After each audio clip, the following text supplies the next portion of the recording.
So, hello everybody. My name is the Warlock Kadash. And I'm Sylokat, or Yep, Silo. yep. And we are doing a nice retrospective on Dark Souls. Dark Souls! Yeah, Dark Souls. Praise the sun, as they say. Right?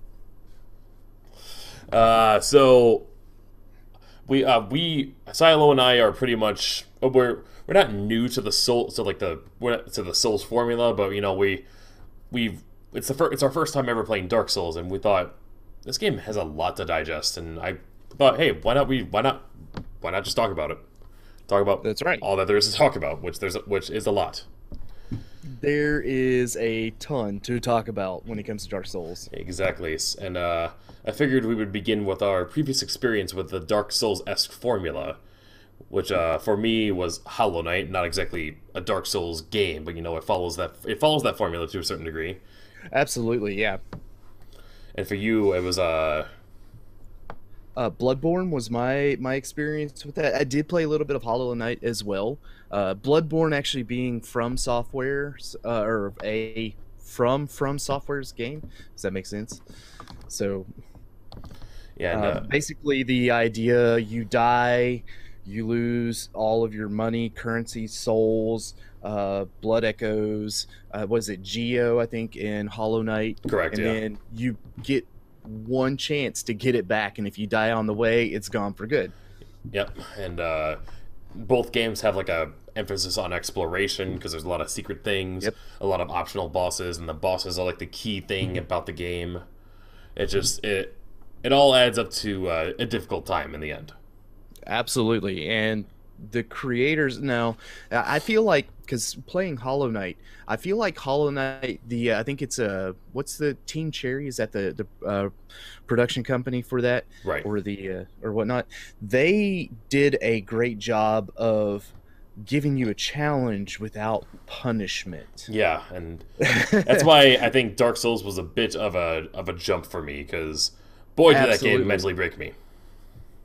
Right. And see, you and I had two completely different experiences on it too. Yeah. Like I having come through Bloodborne. Now Bloodborne is another one of those from software games that is extremely brutal if you're, I mean, it's punishable if you try to spam your attack buttons or something like that. And so is Dark Souls to an extent because it gives you that stamina. But coming from that, I had a different respect for maybe how that stuff comes around.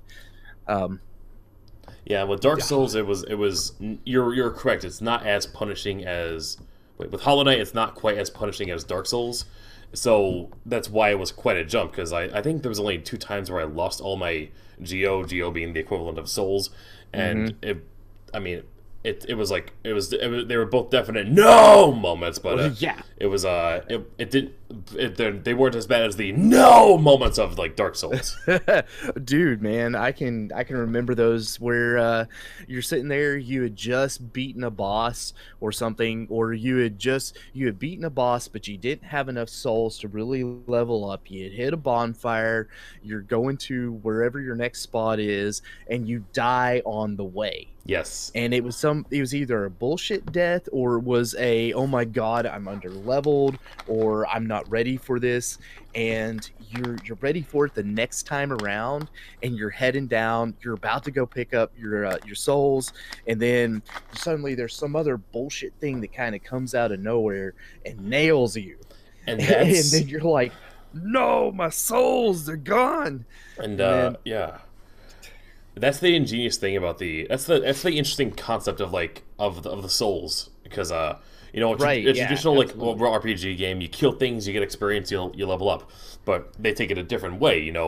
If we would equate souls to experience, you get your experience, but you don't level up. You have to spend the points to level up, and that's where it gets dangerous because you can lose Absolutely. them for good if you're not careful. So Absolutely. and that's part of like and that's where all the challenge comes in. Well, not all the challenge, but it's definite. It's a definite thing that you got to keep an eye on.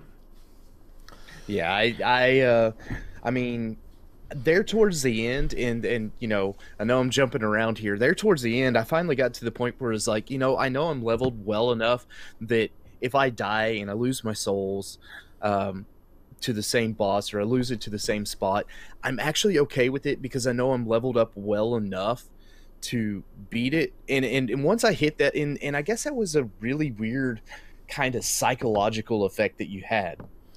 And you spent a lot of time, or at least I did, like if I was still at the beginning of the game, if I died, I was like, I gotta get my souls back. Mm-hmm. I've gotta get them, because if I don't, that's a whole bunch of work out the door. Yeah.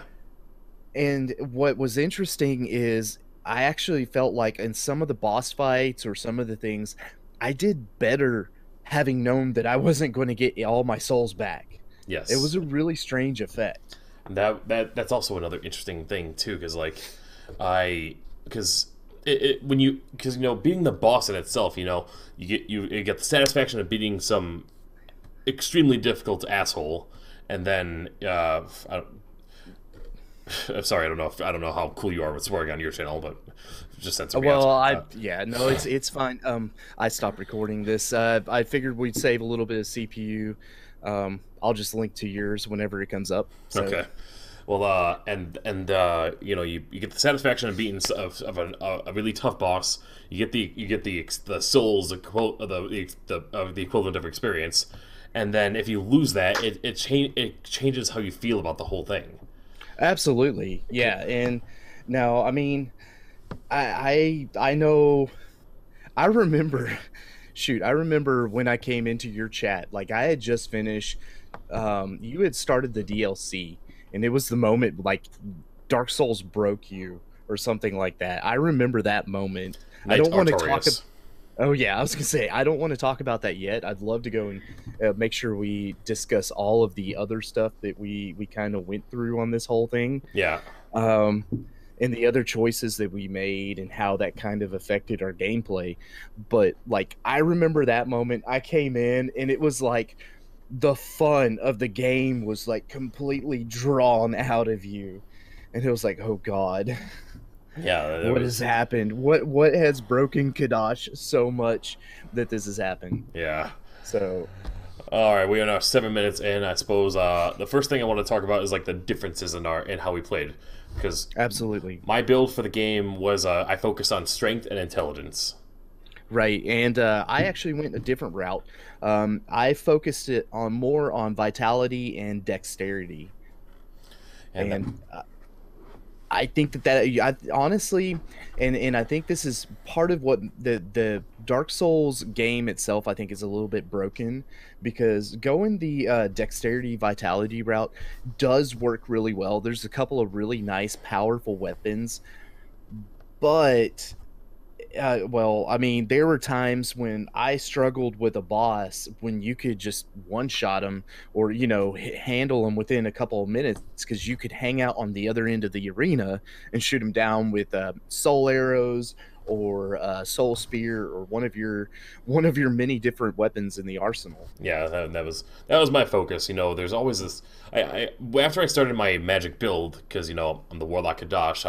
If there's a magical system in a game, I like to check it out.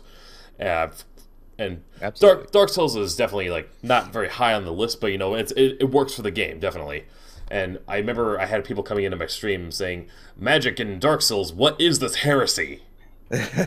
Well, see, you know what? That's wrong, because like I know so many people, like I kept on getting people coming into my chat. They were like, oh yeah, man, Sorcerer's OP, dude. You should be playing a Sorcerer. You would be having so much of an easier time.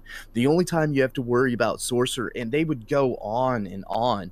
And it was like, okay, I get it. Sorcerer is going to be an easier character to play, to be able to advance through the game, because you can do more with it.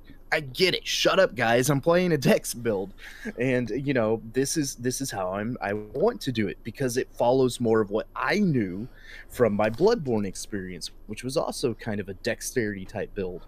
Also false for your first blind playthrough, because I I had the sorcerer build, and I admit that some bosses I was able to take down no problem. Like the Taurus demon, absolutely nothing to me. The Quelaag, the giant spider lady, no problem for me. And then you encounter some bosses like what was one that I struggled with a lot? The two knights, the fucking fat guy and the Lannister soldier gold guy. Oh no, yeah. Dang it, Smaug and the gold Ornstein. Okay, yeah, those Ornstein two. and Smaug. Like my build was very bad for them because sorcerers only get so many spells that they can cast, and when I'm all out of spells, I have to rely on my strength. And the thing behind the basis behind my build is that I discovered quickly in the beginning was my spells are like my main source of power, so I need to save those for bosses. So that's why I built up my strength, so that I can take on the small enemies on the way to the boss, and then I can save my spells for the boss. And right. I was never really meant to use my weapons against the bosses. That was all my spells. And if I'm all out of spells, then I have no choice but to fight up against them with my sword, like any good Dark Souls player should do if you're a true player. Right. Well, and I'm gonna say it right out. You know, the Ornstein and Smaug fight was complete dicks, dude. I mean, completely. I had a hard time with him too. So don't feel like you were the sorcerer build itself was bad. It's the fact that the game really works well when it's one-on-one.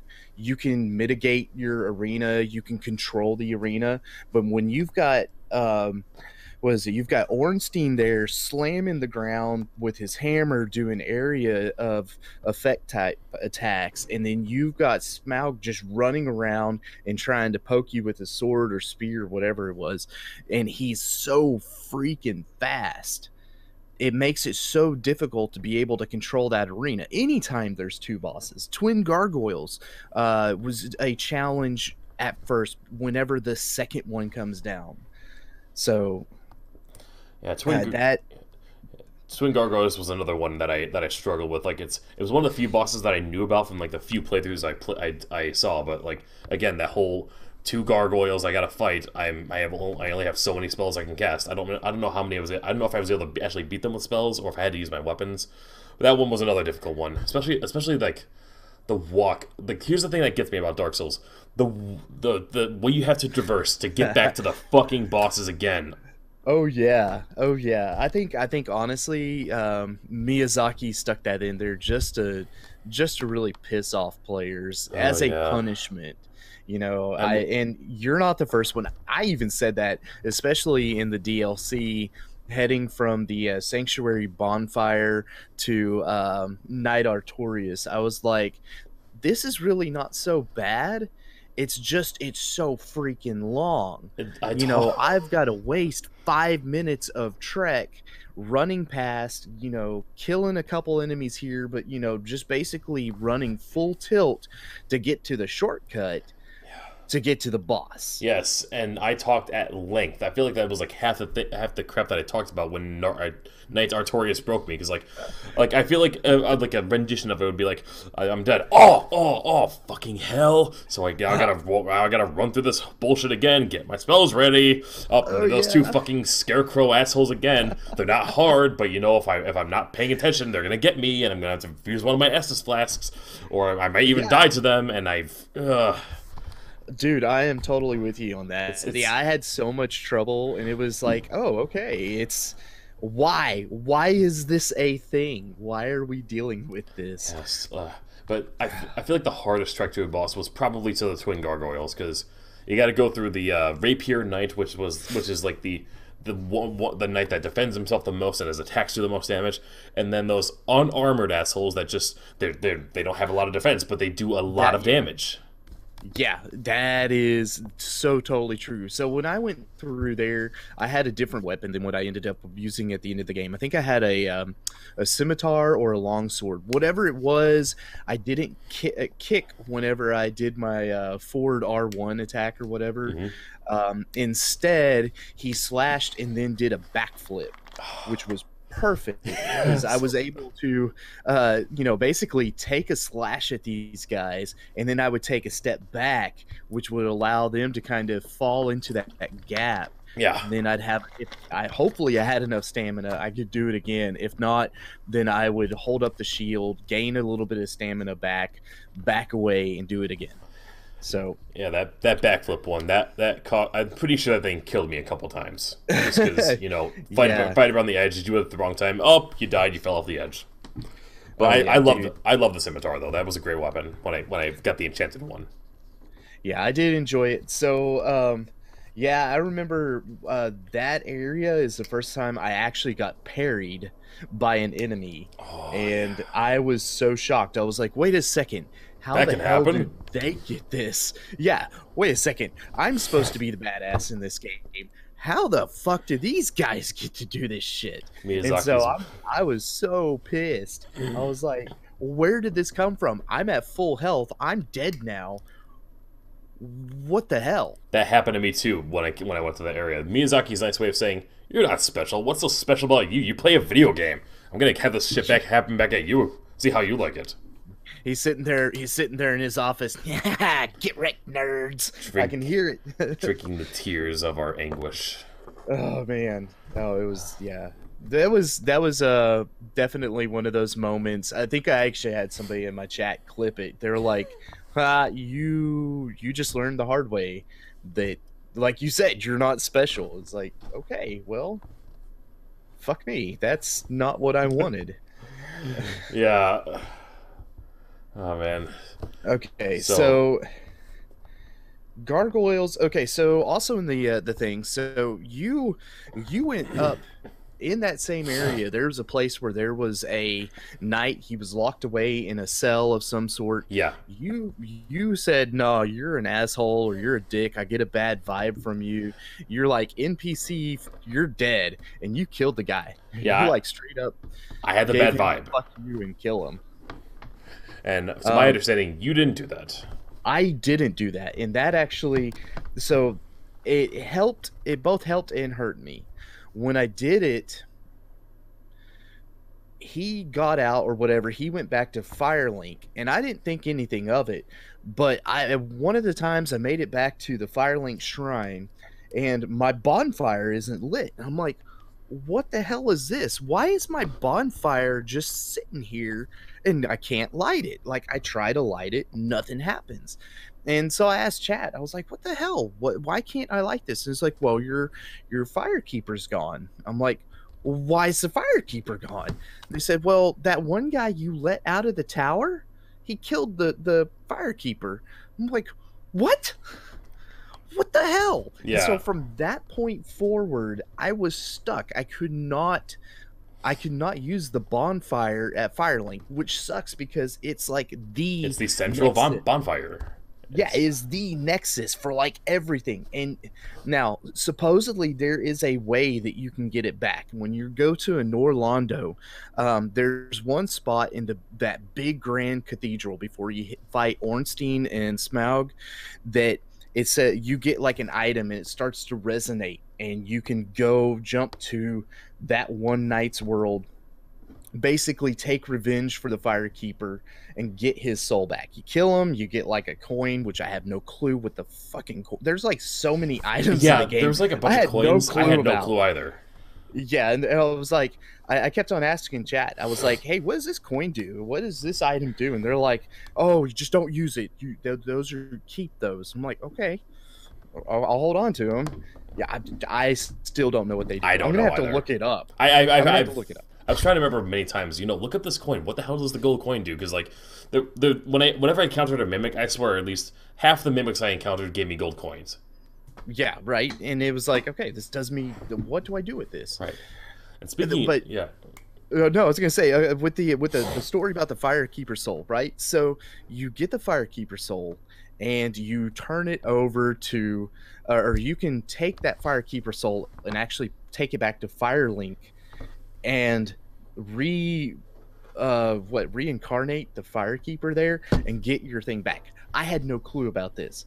I was like, firekeeper soul, Estus flask, boom. So automatically reinforced that Estus flask. Didn't even think two things about it. Somebody was like, "Okay, that's bold," and I'm like, "What do you mean that's bold?" Yeah, I actually remember that because I saw that you had like an extra like addition to your Estus flasks that I didn't have, that I was like Yeah, behind on for the longest time. I had And up to a +5. Like I ended the game with +5. One of them is that Firekeeper soul. There was one, I don't even remember where all I found the Firekeeper souls at this point. I know that there was one in New Londo ruins, and that somebody was like, "You need to go and find it," and I was like, "Okay, okay." I don't know if I found it or not. I I might don't have. think you did. I don't And know. then did you get to fight the Dark Princess Gwendolyn or something like that? No, by the time by the time I was broken, I was like, I don't care what I haven't found. I'm just ending this. I'm just ending my suffering. Gotcha. That problem. Okay, so you've got the Firelink um soul, the one in New Londo, and then you would have gotten one if you had killed the Firekeeper in an Orlando. Yeah, because I know like with that one, you kill Gwendolyn and the Firekeeper that doesn't like you. You kill her, you get the Fire Soul. Right. Yeah, So I think you ended with a +2. I think if I remember right, it was Estus +2. I it was +3 Oh, was it +3? You must have found another one then. probably. So, hey, Secrets you all know over what? the I'd love place. to know where that was. I don't. Uh, I wish I could tell you. There's so much in yeah, I this know, game. right? It's like you run across it and it's like, okay, great, I found this. Yeah. And you just keep on going. You don't even think about it. And by the time I ever work up the courage to play this game again, I will have forgotten over half of it. Yeah. Well, I mean, okay, so once I beat it, I did go and play a little bit of the first area again, the I did too. Asylum. Yeah. And actually found that quite relaxing because I like completely smoked that Asylum demon right there at the end. I walked up, I had him dead in like 5 hits, That's how it and was it too. was yeah, because you were like at that point your level, your weapon level is extremely over leveled for that area. So it's like you just do tons of damage no matter what you're doing, whether it's spells or what. So that was perfect. It felt great. I got basically back to Firelink. I saved it. I turned it off, pulled the disc out, and I was done. Yeah, So I went a little farther in New Game Plus, and I don't know if this is true or not, but from what I discovered, like as I played through it, like I went a little past the Taurus demon because there's one thing I remembered that haunted me to this very day. I never killed that dragon over the bridge. oh yeah, so I never did either. I really didn't care. However, I did. I think you had told me that depending on how you do it, you can kill the dragon and get a really sweet ass weapon Yeah, for because it. I came across this video that was like get to an Orlando in less than 10 minutes. This should be I think I interesting. saw that same Yeah, exact one. It was some guy, he had like a timer up there. His PB was like almost 11 minutes and he beats it by like 1 second, or it's yeah, like 10, something like it's that. just under 10 minutes. And like you utilize a few glitches, but he killed the dragon with like the bolt paper, which that was when I realized this stuff is powerful. Why am I using? I should just use like basic weapons and use my magical spells to make them better. Yeah, well, but yes and no. Like not all enemies, it didn't affect all enemies, Oh or it yeah, like didn't affect all bosses. I know there was other things I could use too, but like that bolt paper does work on. I mean, the fact what it did to Oh that yeah. dragon was insane. And like how I saw him do it was like knock him down with an arrow. Okay, I could do that. I'm not proficient, but all I need is one damage, and then spam spells. But when I got to that Right. dragon, I on the new game plus I knocked him down with an arrow, and then I cast my my crystal soul spear and hit him with a homing crystal soul mass. He didn't die. He didn't even lose a quarter of his health. So I'm inclined to think that in New Game Plus, the enemies are scaled to be stronger than when they are in the Yes. beginning. Yes, they are. So, and that's something you find. I don't know if Hollow Knight has a New Game Plus mode, I um, don't know. I think it does though. but the Bloodborne did have one, and Bloodborne was the same way. You come back in, and they increase the damage, they increase the health. So, basically, your weapons will stay the same. So if you enhance your weapons out and you enhance your skills or whatnot, you'll still get to keep that. but it was a little bit different. Like you get in there and it's like, okay, why am I taking so much damage from the beginning enemies of the game? Yeah. And then you go, oh, it's because in New Game Plus they basically bounce their level by plus 50, and now they're on the same level as me, and I've got to re-level all the way from the beginning again. And that's another concept that I never saw in New Game Pluses, because every New Game Plus I've ever played was, oh yeah, you could just start the game over and you're ridiculously overpowered for everything. And Right, you play at that point. New Game Plus becomes more of a enjoyment factor on the game. You get to play it using the strongest weapons, being completely leveled to your heart's desire, and you get to beat it, without as much trouble. Yeah, And like yeah, you're absolutely right. New concept, and it's like, a typical New Game Plus will have like a couple bosses that were like ridiculously tough for you to beat, but with the New Game Plus, that's like, I feel like that gets thrown in there to be like, oh yeah, you can go back and fight that boss that was like ridiculously overpowered when you were level 1. Yeah, and it's rewarding almost, and yeah, Dark Souls kind of removed that reward, and they remove every reward you ever get. Yeah, it did. Sorry, I'm gonna start crying if I keep thinking about it. Okay, so, what's another? It's not convincing. Yeah, it's not convincing. I'm too broken to shed tears for this game. I know, right? Okay, so your hardest bosses, I guess, were the ones that were two, or the one. Let me phrase it: the ones you were having most difficulty with were the ones that had two different attackers or anything like that. Did you find any boss that was more like a joke than anything else? Boss that was more like a joke. And unlike, because I know you and I, like, because we both leveled a lot. Okay, so you played almost all the way to the end and then did the DLC. I did the DLC and then played to the end. I don't know. I think we ended around the same level. I think I was a Souls level 96 when we ended, somewhere in that range. Yeah. By the time I reached New Game Plus and I leveled up in New Game, I was Souls literally level 100 by the time I finished the game. Yeah, and that sounds about right. So, but there towards the end of the game, I felt like I actually felt over leveled for a lot of the fights, because I could be sloppy in the battles. I could deal a lot of damage without a lot of consequence. Right.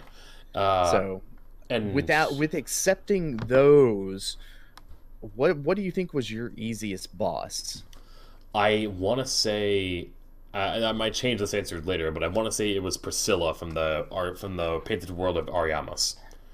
I mean, she was a one-time fight for me. She goes invisible, but it's after you get the sense of where she is, she's not that tough at all. Yeah, I kind of agree. Like, the whole trick in that fight is once you figure out how to see, how to go against her and how to fight her and to deal the damage in that fight, it goes really quick. Now, I don't know if you lucked out with RNG or not. I did watch your fight. You managed to actually finish her out when she was visible. Yeah.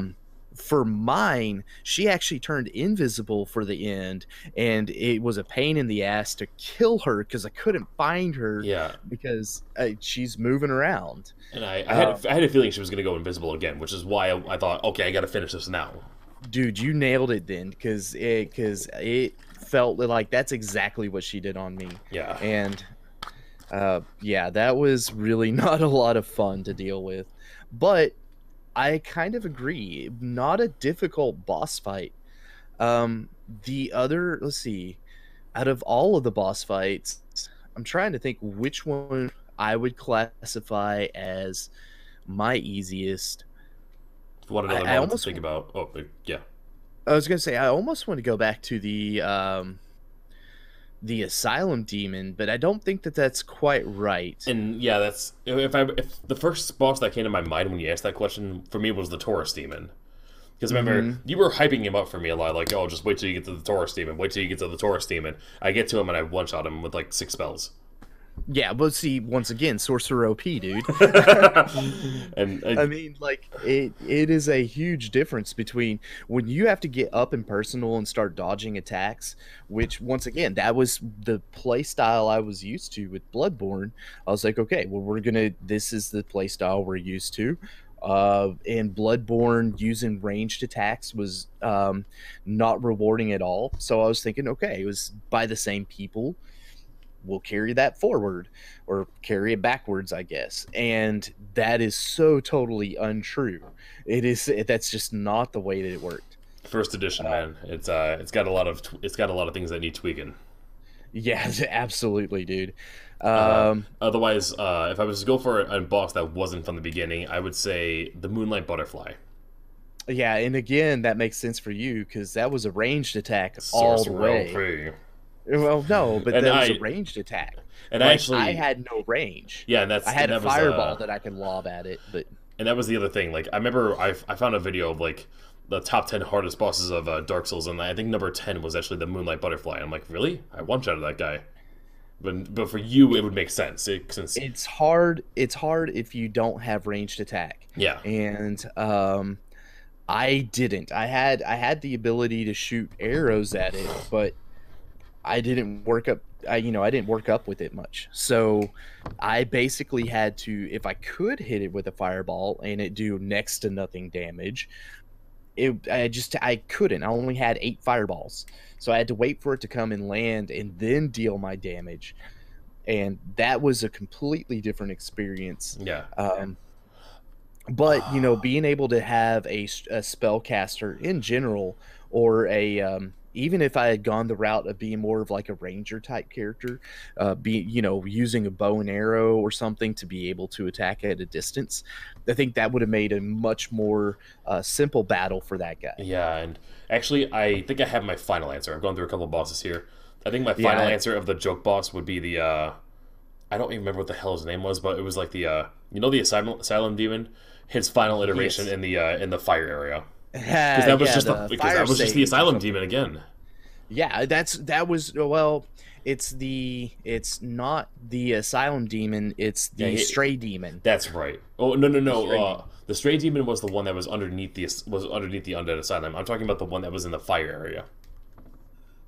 Oh, wait. Because if you, I don't know. Are if you talking about this. the one that's okay? I think I know which one you're talking about. There was one boss that you got. Okay, so there's a shortcut you could go while you're in the depths or whatever, beyond the depths. I don't even know where the fuck it was called. And you go through a fog gate. It's leading up to the centipede demon. It was the enemy. It was the one right before. It was the fire sage. It was one. Fire sage. That was it. That one. No, that one is a complete duplicate of the stray demon, because he had the staff and he does cast the spells. Hence why I think he was a joke, because I already knew how to fight him. The only difference is now he's on fire, which didn't do anything. See, I spent the first part of that battle healing because I wasn't quite ready for him. Yeah.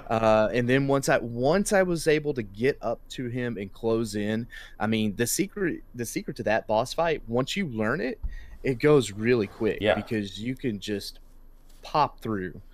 And now, see, I didn't mind him. I did one-shot him. The one that I got that I think was, and it may have just been I was too over leveled for it, but also because I was so great at melee damage, was Pinwheel. Pinwheel was a good boss.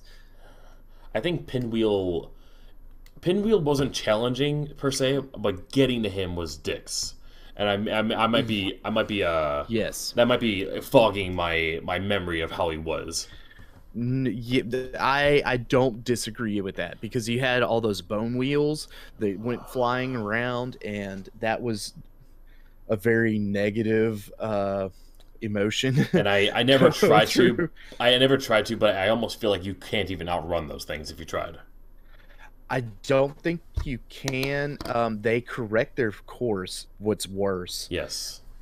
Like that was when I officially I never really used my shield that much in the game. That was when I really started bringing out my shield. Yeah, and maybe that's something that's really interesting about the game is at some point or another, it's almost like you have to invest in using some of these other skills. And seeing me, I was quite the opposite. I spent the entire game with my shield out in front of me, ready to go, with sword in hand or katana in hand, ready to do some damage.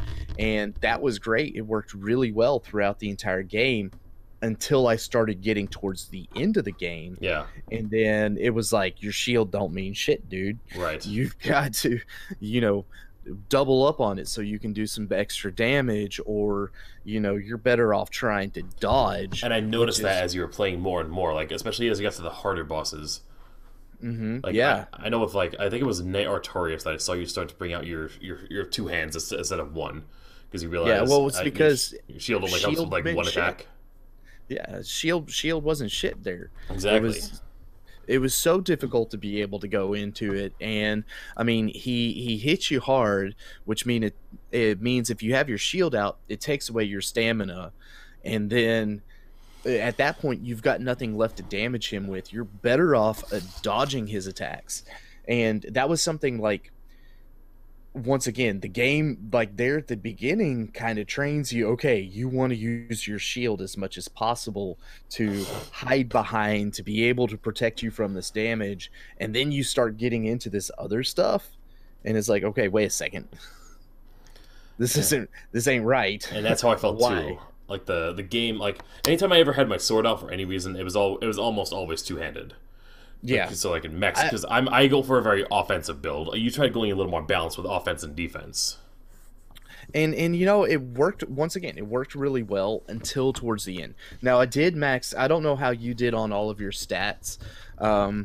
You said you focused on strength and intelligence. Yeah. Which probably meant you had a lower vitality and a lower endurance than I did towards the end of the game. Which really cost me in the end, because with I put enough points on endurance that I wouldn't be screwed in every way, shape, and form, because I eventually going to invest in a handful of other stats, and I was able to put some in vitality, right? But like for me as a sorcerer or sorceress, because I play a female character, there's a special staff that you get at the end of the game that's super awesome. It basically doubles your entire magic power, but it cuts the amount of spells that you can cast in half. So trade-off. Yeah, it's a big trade-off. So it's like your spells count for more, but if you miss them, it really costs you. And that's where it really got difficult for me, because then I was forced to use my sword to fight when I ran out of spells. So another boss battle that I thought was complete bullshit. It was a really easy one. It was the one that was in the depths. I can't quite remember the name. Gaping Demon or Gaping Dragon? Gaping Dragon, I think is what it was. 2 attempts. The one that looked like a big giant vagina. Yeah. Or vagina with teeth. Yeah, it looked creepy as hell, but it wasn't all that challenging. No, it really wasn't. It was actually really a dumb fight. I think I died once to it because I made a mistake not realizing what was going to happen, or not really paying attention.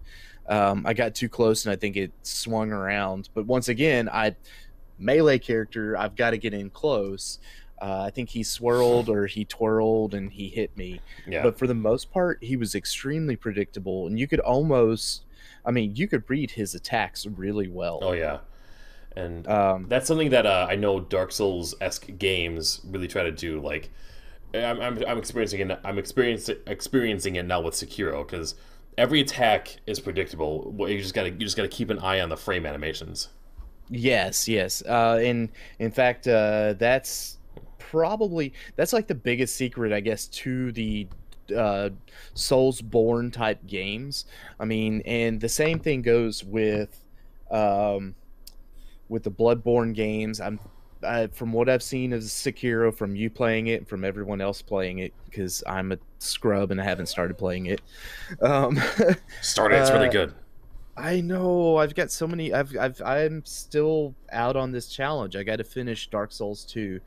and I don't want to start Sekiro until I'm done with the entire run, because I'm almost afraid it's going to jack up.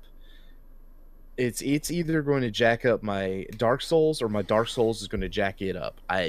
Something along those lines. Admittedly, yes, it has jacked me up because with Sekiro, I mean, with Dark Souls, I'm playing on a keyboard. To target an enemy, you have to push Q, and for Dark Souls, Q is what you use to stealth. And I'm going back and forth between those things. Like, oh, I need to lock onto this enemy. No, I don't want to crouch. I'm in the middle of a fight. I need to keep my stance. Right, yeah. See, and now I look out, so I've got a controller, and it's a little bit different playing. I commend you for playing on a keyboard, by the way. Everybody says like you're insane for playing on a keyboard. It's like I don't think you're insane. I don't think that at all. I commend you, because honestly, I can't think of a different way that would play it if I was on PC. But I do have the ability to connect a controller. I do have the PlayStation controller. And who knows, I may end up doing that for Sekiro whenever I finally do dive into it. I will probably be at PC version just because. But stick to what you're familiar with. I mean, honestly, I haven't played a controller based game. Like I haven't really experienced a controller based game in like, how old am I? 27. I want to say like 7 years. Because my most recent system is an Xbox 360, and I haven't bought any new games for that since like the shunned. I'm just kidding. Since the shunned. I would be PlayStation if I could choose, but it's like the most recent game I have for like a console is whatever the latest Splinter Cell came out, and ever since then I've just been all computer. Yeah, and it's. So, like me today, I know this is completely off topic. I actually went to the store, went to our game store, local game store, and I started looking around, and I started looking at the games. I was like, okay, I kind of want to pick something up, but I don't know exactly what I want to pick up yet. And so I'm looking across the shelves, and I'm like, okay, should I go new? Should I go used? How do I want to do this? And you go used, and you can get a game that's basically a piece of crap game, but it's still fun to play. And then I was like, do I want to do this, or do I want to get this on PC? If I get it on PC, I can get the option of mods. I can do this. I can do that. And there's like so many things that came to mind. It was like, I totally get this. I understand why. Now, I ended up walking out. I didn't buy anything, but it was definitely a moment where it was like, I could have easily have gone the PC route on this.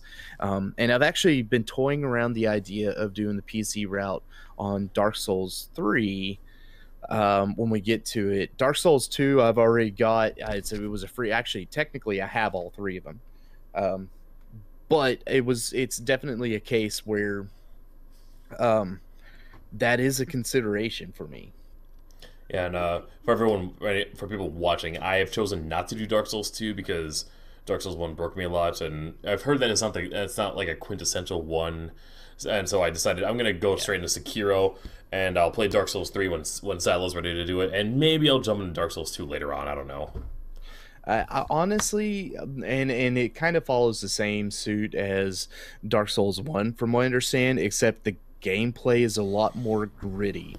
At least that's what I've been told. I've seen more of Dark Souls 2 than I had seen of 1 or 3. I've seen very little of 3. But I had seen a little bit of 1 to know kind of what the gameplay is going to look like whenever I went into it. Dark Souls 2, I've actually watched somebody play. I couldn't tell you what they did. I would probably, when I'm playing it myself, I'm going to be like, hey, I remember seeing this part. But I did. It was a YouTube video. It was all cut. It was all, pieced together. And there was no telling. Like, I couldn't honestly not go back and look at the video and go, oh, I remember this, without sorry, I lost my thought there. I gotcha. So I feel like we'd be remiss for doing this if we didn't talk about the place that I've heard so many people talk about in Dark Souls 1, Blighttown. Blighttown. which I didn't think was as challenging as most people made it out to be. But Okay, maybe I just have but I also happen to have a natural predisposition to video games, and I didn't get nearly as lost as I thought I would. Blighttown I don't think was that bad. What I think is bad, and this is what I from what I understand, Blighttown is bad if you played the original Hmm. Dark Souls. And the reason why, I guess the game was not well optimized. And this is what I've been told. Okay, this is not from personal experience or anything. The game was not well optimized, and something about Blighttown, whether it be all the sprites or whatever that were in there, I don't know, but it's such that you walk in there and the frame rate drops to like 15 Really? or 10. It's like really really bad. Wow. And being able to do Blighttown when you can like you have to basically guess where these poison or toxic dart shooting assholes are, trying to say, okay, where's the dart going to be? Is it going to hit me? Can I dodge? Do I need to dodge now? That I think is what most people think of when they think Blighttown, That, because other go ahead. I'm sorry. That's just FromSoft. That's really bad design to even let that get out there. If this is a known issue. I don't know. I don't know if it was them or if it was. I mean, maybe PCs. Well, no, because I've heard that even now with like more beefy PC, that they didn't have it. Now I think they fixed some of it, but like maybe patched it later on. I do know that there's like one spot in Bloodborne that they actually had to patch to help with some frame rate issues when you loaded up a battle, because it would just like roll to a crawl and then the battle would get going and you would be good. But it was definitely something. It was like they lost the trick on it. They couldn't figure out how to do it. So Just definitely. I mean, I've just keep a better eye on that in the future, FromSoft. If you ever watch this video, well, I know, right? if you're watching this video, hi. Even though you broke me mentally, I'm enjoying your games. I always accept freebies, right? Twitch.tv/Warlock Kadash. And Sylokat Gaming. So, what else is another? I should have planned this retrospective out better. No, no. Okay, so because I know that there's stuff that you and I have talked about. That, like we started talking about. I was like, no, no, no, no, no. We gotta stop. We gotta stop. Yeah, We gotta wait yeah. for the retrospective. Namely, the Funhouse, aka Sin's Fortress. Sen's Fortress. Well, goody me, oh my golly gosh, started. That's where I really experienced Miyazaki's absolute dickery. The Dickitude. So there's two moments in Sen's Fortress that really got me with like just the whole you're not gonna expect this to happen. So, oh, actually no, I take it back. Three moments, because first one, the traps. You immediately Right. walk in through the center and pew pew pew. You're hit with arrows, and if you're unlucky enough to dodge out of the way, dead. Yep. And then the next trap that really got me was the giant boulder that comes down. It didn't kill me right away, but it took away nearly all my life. Yep. And then the third thing, you encounter your first mimic.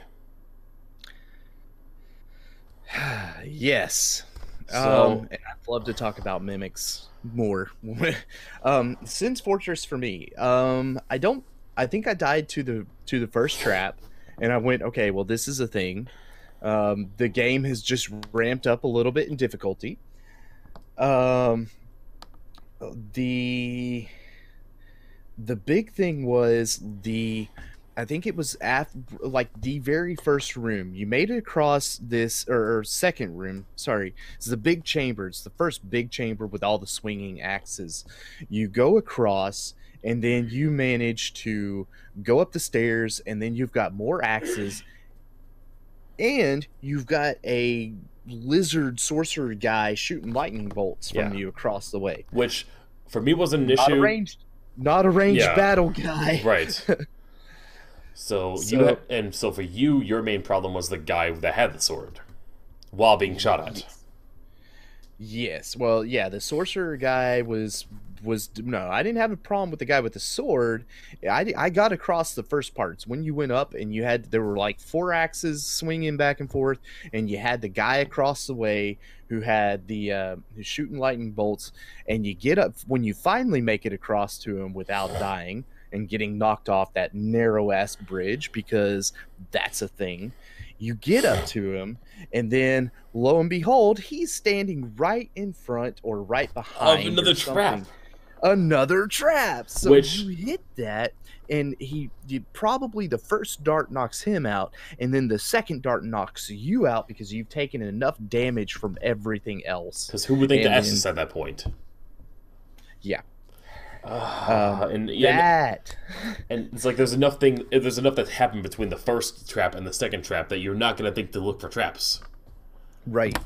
It's like it's And honestly, I think those are like the only 2 real traps in the game that gave me difficulty. yeah. I'm trying to actually remember, and I can't remember other places. Oh no, I remember. There were other places that were traps, but they weren't as bad. No. But those 2 traps were the worst. And then you got out of that area. You got to the point where they're throwing boulders at you. That was dumb. The fire boulders or the Just the regular boulders. okay. You could, I mean, I'm okay with a little bit of Indiana Jones here. I'm a Yes, little yeah. bit of, I'm okay with Temple of Doom stuff going on. But then, once you got past all that, it was fire boulders. You got big giant ass troll dude, golem dude on the top of this tower, basically trying to peg you with these things, and you're running around trying to figure out what to do. Yeah. Meanwhile, you missed the bonfire because you aren't looking for that. You're looking for the safe spot. I mean, the messages on the ground should give it away, but you're not thinking about that. And honestly, some messages try to trick you. Like, try jumping. yeah. You're never going to make this jump. You're supposed to die at this jump if you do it. The Dark Souls legacy continues. If it's not, I mean, half the messages are good, half the messages are trolls. Yeah. And thank you FromSoft's fan base for jacking with us. Yeah, and actually that reminds me, there's actually 2 more dickery moments in that place. The fire boulders, because if you don't kill the guy, he's gonna be lobbing boulders at you during the boss fight. Oh yeah, and we'll see. That was the first time that area is the first place I actually got invaded by a real player. Oh, So that was interesting too. yeah. I don't know. I got invaded by real players a couple times. I want to talk about invasions in a minute. Okay, Yeah, so- okay, we'll get to that then. Because and then also a 5th dickery moment. If you finish Sen's Fortress, you're not going back to Firelink. No, Yeah. no. Well, not for a while Yeah. anyway. Which wasn't a huge deal, but it's like in the moment it seems like a big deal because oh god, this is the only place I can if I'm stuck here I have to farm these ridiculously giant guys. Well, not only that, but until you find him, there's no way to repair your armor. There's no way to repair your Oh god, that's your right. weapons. Because I got You stuck had a with that lot problem. of problems with that. Oh my god, See, yeah. I had during the playthrough, you can buy stuff from the blacksmith that's in the I guess it's the parish tower or whatever, and one of the items is like a repair box or whatever, and I had bought that, but you hadn't. No. And that was funny to watch you go through there, and you're like, oh my god, I can't repair, my weapon is broken or it's about to break. Yeah. My weapon's at risk. It's like I need that weapon so that I can conserve my spells. It's like if I don't have my weapon, what am I gonna do? And so Oh yeah, that was perfect. And I'm sitting there like, okay, I thought you had bought it and it wasn't a thing. I didn't but- have a reason to buy it because I didn't think I was going to be cut off from a blacksmith. I didn't even buy that stupid bottomless box. To this day, I still have no idea what that thing is even useful for. It gets rid of items in your inventory. But it's like, why would I need to do that? They don't slow me down or anything.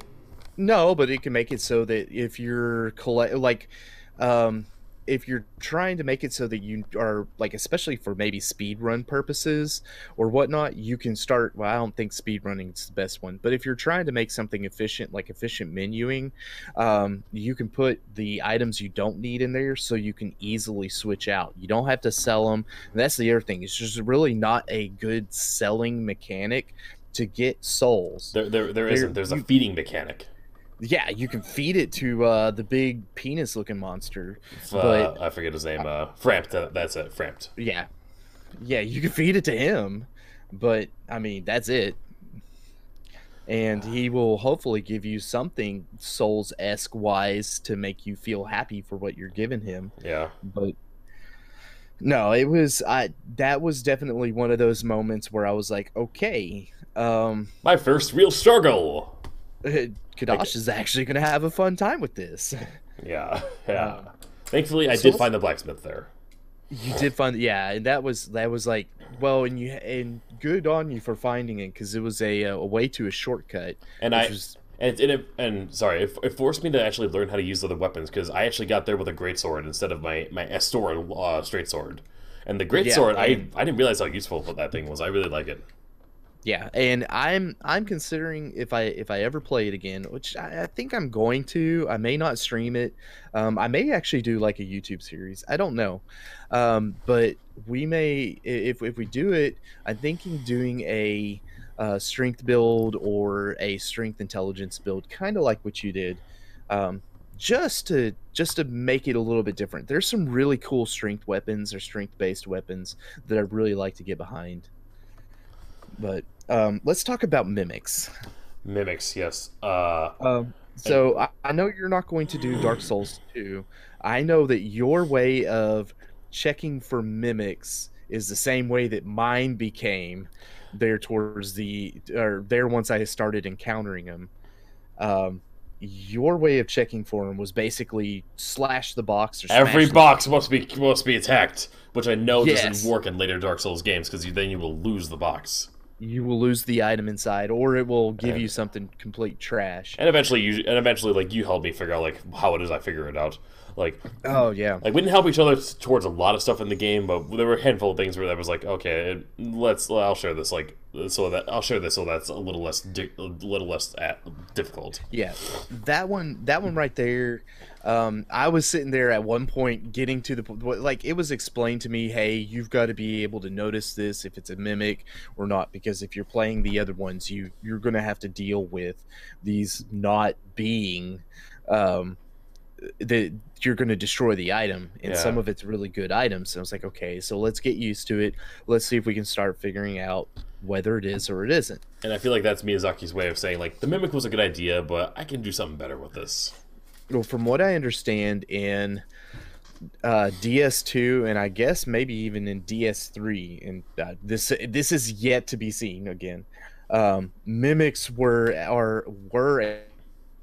and are whatever, a bigger thing. Like, whereas Dark Souls 1 kind of used it as a spice of, hey, just kidding, we're gonna catch you off guard because it's funny. We're gonna troll you because it's funny. It's got its moment. We did it. We're fine. We're gonna catch you off guard. By the time you'll start checking every box, and then you'll start getting lazy again, and we'll do it again. Okay, they did it there. From what I understand, Dark Souls 2 was like half of it.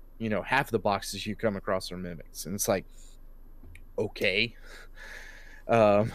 I mean, I was getting to the point before, because somebody came by and told me kind of a secret way of looking at it. Before that, I was sitting there like zooming in on the box. Is like, is it moving? Is it breathing? Can I see it moving? I think I saw it move. Okay, I'm gonna slash it. Okay, no, it's a regular box. Okay. Seeing things. It was. I was like paranoid for everything, and everybody's like, "Dude, there's not that many here." Yeah. I need to remember. I need to remember to start throwing mimics at you in D&D. Yeah, thanks for that one. That's okay. That's okay. But with the mimics, I learned two interesting things about them, because I believe you, like I, fell for the first mimic in Sen's Fortress. And did you die from that one? No, but again, I had been tossing a lot of health or a lot of points into vitality, so my vitality was up. I could handle it. Yeah. Now I came close, but it was one of those things. If you could survive the mimic attack, it was pretty easy, or at least it was for me to take him out. Now I don't know how it was for you as a sorcerer. For me, it wasn't terribly difficult. The first one did kill me. I mean, like, I fell through the initial attack, and I had, like, almost no health. I had, like, one Estus Flask, and, or did I even have an Estus Flask? I don't even remember, but, no, I don't think I did, because I remember focusing a lot on evading, because I don't want to die to this thing. I had very few or no spells at that point. Like, all my best ones are gone. I almost killed it, but it killed me, and then when I went back to it, it was gone. That's when I learned if you don't kill the mimic, they disappear. Really? See, I never dealt with that. And then I always killed the mimics. Yeah, and that, like, a little research later revealed to me, like, oh, these things carry pretty rare items. I lost out on a rare item. And then when I got to the archives and I came across a mimic, I fell for that one again. Because it was, like, of course, like, the one that I don't slash at, it turns out to be a mimic. You're like, okay, well, I haven't ran into one of these in a while, and I'm good now. So and it's funny, I did actually run into one in that place, and maybe I was thinking about that and thought, okay, they're not going to put two in the same place. No, they did. I don't know what my thought process was, but I fell for it, and it killed me upon the first opening. And I was like, crap! I lost out on another rare item. I really want that soul avarice so I can farm souls. And then when I went back there, it was still there. So I learned that if it sprouts its arms and legs and it kills you, you're not going to get it again. But if it kills you right off the bat, it'll still be there.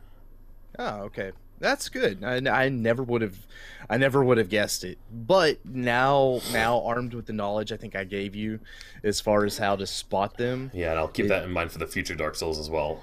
Yeah, hopefully it's the same. I mean, who knows? They may change it up or something, but they probably will. Now that I think about it, they probably will, because everybody's like, "Hey, look at the chain. The chain's to tell." And it's like, okay.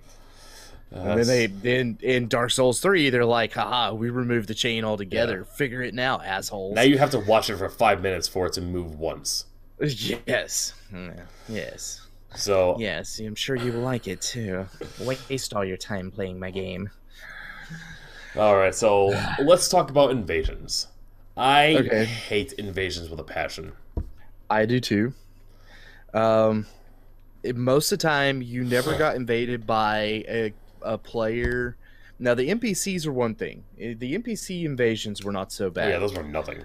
But never, like, anytime you got invaded and playing normally, it was always by a player who was pretty kick-ass. Yeah. I mean, they were good.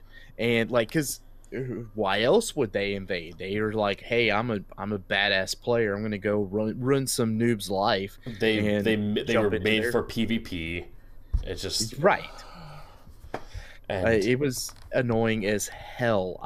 I was going in, this is during the DLC, I was going in and about to go fight the final, it was an optional boss of the DLC, and I just happened to be human for whatever reason. I don't remember why. I had reversed my my hollowing, and I was like, okay, this isn't so bad. And this guy shows up like on the way. I'm like, I had just started my stream. First attack, first thing. I haven't even made it to the fog gate yet. Invaded, killed, surprisingly by a sorcerer. So yeah, I remember you saying that, and I've heard that sorcerers in PvP are not that good, and I experienced that to no end. Because I actually saw you win a couple of invasions. I didn't win a single one. I got close once to this guy that was like using a giant, I think it might have been the Dragon's Tooth, or was like a huge gigantic club. Slowed him down, and their shield was amazing. Like anything I did would do 1 damage if the shield was up. But all I had to do was catch that one off guard, and tons of damage, but I didn't get it in time. I didn't get him down. There was one day where I was just absolutely out for blood, and I was like, I'm human. Invade me, motherfucker. I want to kill you. Yeah. No, that battle pissed me off just because he got in. He was able to hit me with a soul spear or something like that, which took out a lot of my health. By the time I went to go heal, which brought up, he had the little orbs or whatever that you Crystal Soul summoned. Mass, yeah. Yeah, he had those up. So as soon as I closed the distance, they all came out at me, which meant because I had no clue how to dodge Yeah, that. you never encountered those before, had you? No, I've never on an enemy. So those hit me. As soon as that happened, he had another either soul spear or something right there, and it was like, and I was out. I was like, well, that was quick.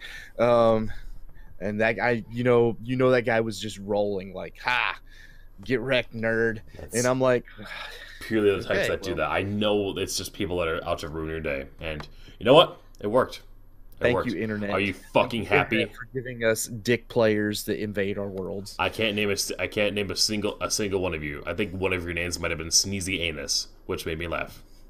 Yes. Yeah, you did not leave. The lasting impression you left is that you're an asshole. Yeah. So, thank you, internet, again. Or whatever, cry in your basement. Just feel because you're a Man. bone and you have nothing better to do. Anyway, childhood trauma over. Moving on. Right? Okay, so in Orlando, completely different experience for you, I think, than Yeah. it was for me. I didn't have too much trouble at the beginning of it. I didn't die there. Um, Yeah, beginning I was decent. Yeah, it looked like you had a little bit more trouble with the little gargoyles, the bell gargoyles or whatever that came down. But I think that was more because it wasn't trouble, it was just that you had a hard time hitting them with your soul spear and you were Yeah, trying to uh, conserve your weapon from breaking. yeah, and I think that was the big thing. it wasn't terribly difficult in the end, but like you're talking like the mini ones, not like the big ones, right? No, the big ones there was like two of them you had to fight. Yeah, The first one. I remember the first one. I didn't have any trouble with that one. The second one was when my weapon was breaking. Yeah, and I remember that, like, watching you through that, it was like, oh, okay, well, you're gonna have fun with that because I mean, I was saying it to myself while I'm watching you. I'm like, okay, this is hilarious because he can't do any damage because I keep on dodging. It's like when you landed a hit, it was great. But when most of the time that you either A, couldn't lock on, or B, you didn't lock on, or C, they dodged. Yeah, That was what was great. And I say great. It was what was causing you issues. and Yeah. for those of you at home, like the way I got through in Orlando when my weapon was breaking was I had to stealth my way in as much as possible. I had to make myself invisible. I had to wear that ring that quiets my footsteps, which doesn't work on everybody, but it got me through a large chunk of it. And I was able to evade my way through until I learned, oh, this great sword is awesome. I'm using this until I can repair my straight sword. Yeah. Um. So the twin archers. Twin archer. On On the way an inside the Orlo- building. Yes. I bet you didn't have too many issues with them No, just I because didn't. you were able to stealth your way through them. Nope, that was the one part where stealthing did nothing for me. Because by the time I get to them with the stealth, my hidden body spell wears off.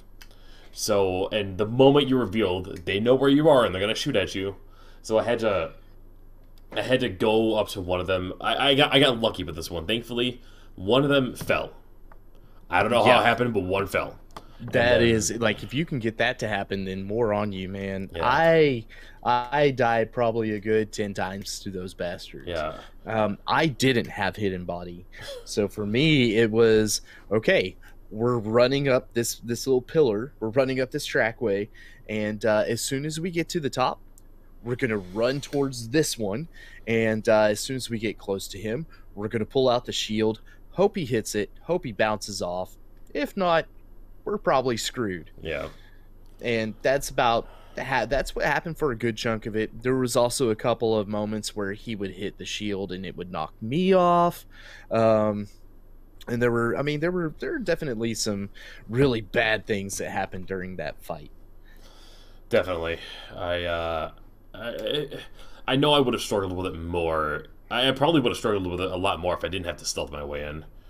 Because, Right. I mean, because I don't want to stealth my way through everywhere, because that's not how Dark Souls is played. No, I mean, well, it depends. I mean, you look at the people who do the hit list or the death list runs, or they do the soul. God bless them. The Souls level 1, where they Yeah. don't level at all. You look at them, and those are players. Now, granted, those are the ones that are like true masochists, right? They are always they're trying to hurt themselves. I don't think I could sleep with myself at night just thinking about trying that. Yeah. But those are the ones that they would use the stealth way to get They through, would. because attacking any of those guys means death Yes. for them. And for that kind of run, it makes sense. I think I only used, most of the time I ever used Hidden Body was on the way to bosses, really. Like, I know I used it on the way to fighting the what is it called, the stick guy that has fire. He's the puzzle boss. Oh yeah, I know what you're talking about. Bed of Chaos. Yes, that's it. Because like my run to him was by walking behind that Titanite demon, and Hidden Body does help me out with that one. That one. Okay, so I only died once, I think, to that Titanite demon, because I didn't have Hidden Body, but having it during Beta. Did you actually use it during Beta Chaos? No, the Hidden Body does not work on boss fights. Okay, I don't know these things. At least I assume it does. Magic illiterate. Because like I imagine, because they're locked onto you. Like, why would they forget about you? I feel like the programming in there would not be built for invisibility. I don't know. Yep, they can go invisible, Priscilla. Yeah. Why can't we? Because you're not special. What have I? What? You're what not have you not learned this from the past 17 hours of playing? 30? Oh yeah. Okay, so Beta Chaos, dude. That fight was. I found that fight a refreshing change, but also annoying. It was annoying. I appreciate puzzle elements in any video game, so having to fight a boss in a different way from like slashing at them all the time is nice. But which is what I tried doing actually. There's actually I think someone actually clipped. Absolutely. I don't know if someone did, but I think somebody clipped me. I was able to wedge myself in between one of the arms, and Really? like in a way where they couldn't hit me when they slammed it down. So I just kept slashing and slashing and slashing. My daughter was sitting on my lap at the time, so I was slashing. I did this for like 5 minutes straight, and like nothing was happening. Even though it gives off the sound of like it gives off the sound of doing damage, but there's no bar, so it's like I don't know. Right. I thought if I did enough times, he would lose the arm. I lucked out. I saw you fight, and so I knew it was a puzzle. Like I remember, I came in, and you were on the final phase of that. Yeah. So I knew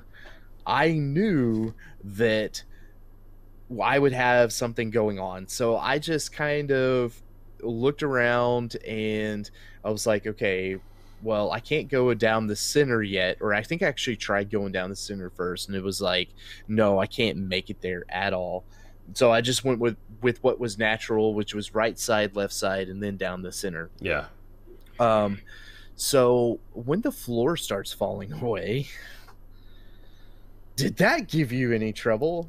No, it did not. It gave me trouble. But I did have this one I clipped myself. There was an adorable moment where the floor fell away and my daughter was on my lap, and she held her hands up to her face when I almost fell, and like, oh no! It's primo moment. It's saved forever. I love it. It's one of those context moments where I realize, oh my god, you know what's happening. How do you even understand what's going on? You're two. Well, it's because they're smarter than we give them credit for. Yeah, but parenting stuff aside, the floor did not. Don't troll us. Don't troll us, internet. The floor did not give me much trouble. I had a lot of trouble when the floor fell away in the center and you had to dive in there. I think I died a solid 20 times. So I actually was able to knock out the first root system or whatever that was protecting without any trouble. I actually made it back to the center area I was freaking out just a little bit because the floor was moving away. I did get pinned at a spot where I had to do a jump, and I suck at jumps in this game. So I did manage to hit the or to make the gap. I landed on the other side. I kept on going, and I was like, okay, how am I going to manage this? Because the floor is breaking away on the other end. I start going, and one of the arms comes down, is like, flick, and knocks me right into the pit. And I was like, well, Dark Souls. It's like, And honestly, that does remind me. I did fall in the hole once, or the falling way floor once, but that was a definite my own stupidity kind of deal. I had, I think, twice, actually 3 times, that I got knocked onto a little island of floor. There's like a little pillar. The arm came down and slapped me and knocked me onto this little spot. There was only one way you could get off of it, and that was, of course, jumping across the gap. I managed the first time I screwed it up, or I didn't realize that I was there, and I rolled off or something like that, and I died. The next time it happened, I was able to run, jump out of it, and then the arm came down and slapped me back on there again. And then as I was trying to set up the run, I accidentally, I guess, I wasn't set up right, and so my guy did a back jump or a back step, and he backstepped right off the platform. Yeah. And I was like, well, there went the souls that I was trying to get, and at that point, it was like I didn't care. I did manage it finally in the end, but man, The platforming is absolutely terrible in the game. platforming is terrible. Platforming in most 3D games are pretty terrible. Now, I'm not going to say all 3D games, but that game especially, there is no dedicated jump button. No, it's that's because like on the way to the guy, there's that little jump that you have to make to get that thing that's on the high ledge, like right before you, right before if you didn't do everything right, you would run into Solaire. Like I failed in that jump so many times. Yeah, so yes, very much so, and it's a I hated that. I hated it so bad. Yeah, with the easy final thing with the Beta Chaos, like I remember when after my first run at him, like before I ended the stream, I got through the center, I got to the end, and then those fires from the under the ground come up. I don't know how it was for you with your vitality, but those things kill me instantly. Oh no, I survived them, but I remember watching you with that too, or at least I watched one of them where it nailed you, and I was like, "Oh, dude, that so sucks." I was like right in front of the last thing. I was about to swing my sword, and then bam, done. Yes, I remember seeing that. I remember how pissed you were. Of course, at that point, I think you weren't completely broken at that point, were you? That was after you were broken, right? No, the Beta Chaos, that was before I was broken. Okay, I remember you were saying pretty much, this is a bullshit boss. I can't believe this, and it's like I appreciate raging about it just a little bit. I appreciate the puzzle elements, but like getting into the center is a pain in the ass. I had to get naked for it. I had to take off all my armor and run at top speed to do it. Yeah, because because you were using medium armor for a lot of this stuff. Yeah, it's like it's not a big deal, but it's like and then eventually I discovered the ring that lightens up the equipment load later. But I had to get naked for that fight because like I don't have to like worry about fighting anything on a regular basis. I just have to dodge. Yeah, and see, me on the other hand, I went through a lot of it with light armor or lighter armor.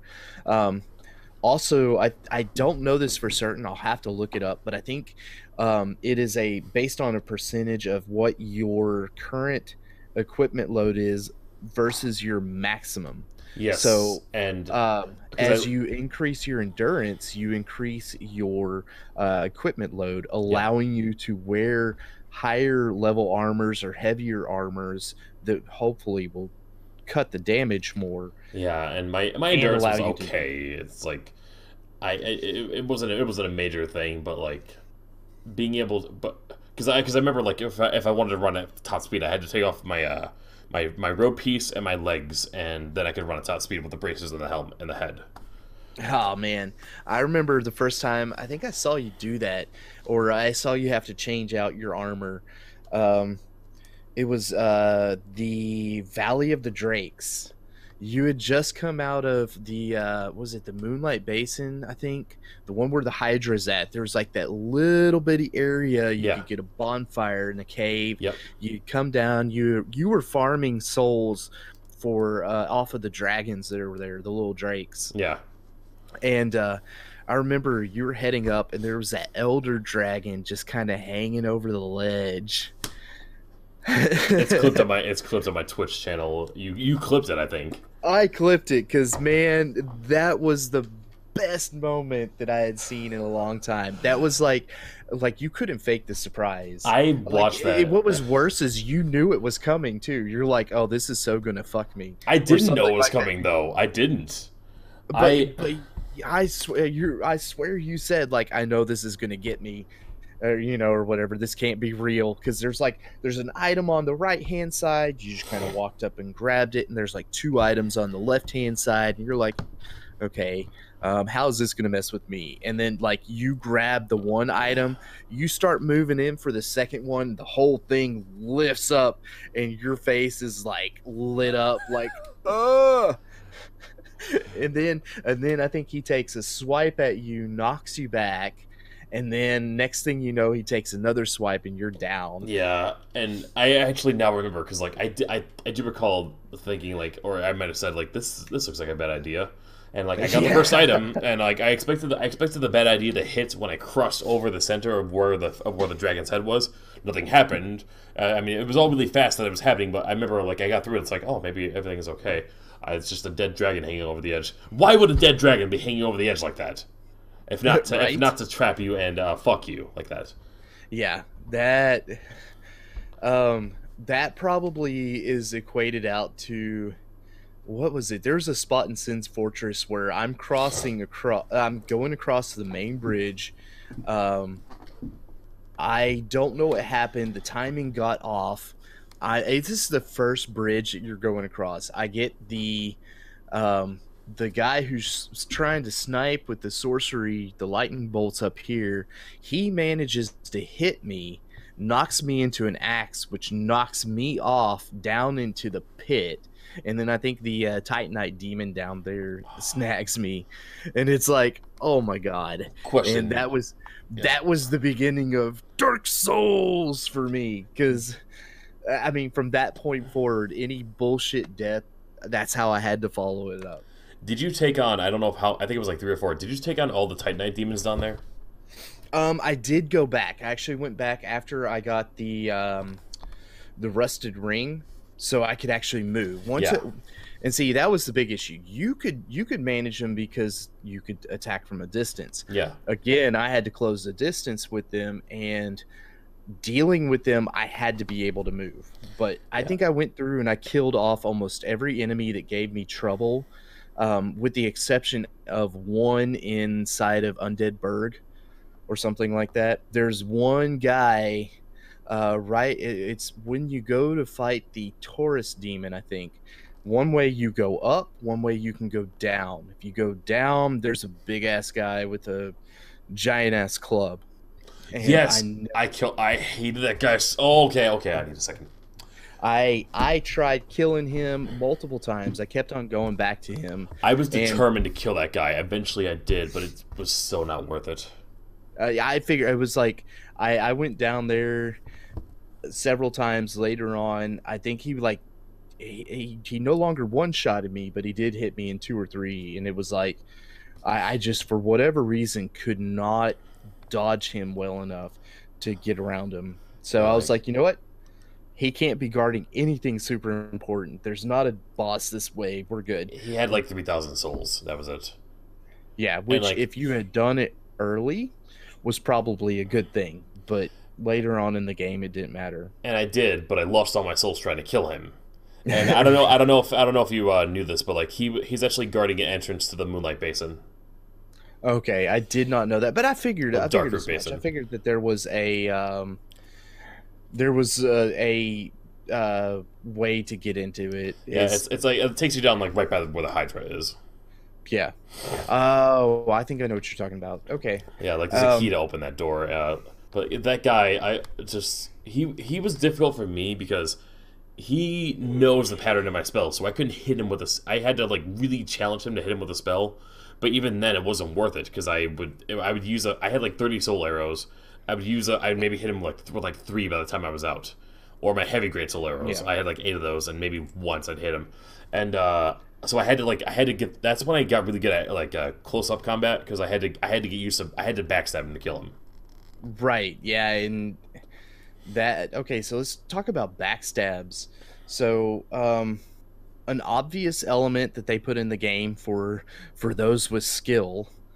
Did you ever find that some of the backstabs, either maybe it was the enemy or the mechanic itself, seemed slightly clunky to you? Like it would work sometimes, and Straight then up, other times it wouldn't. straight up.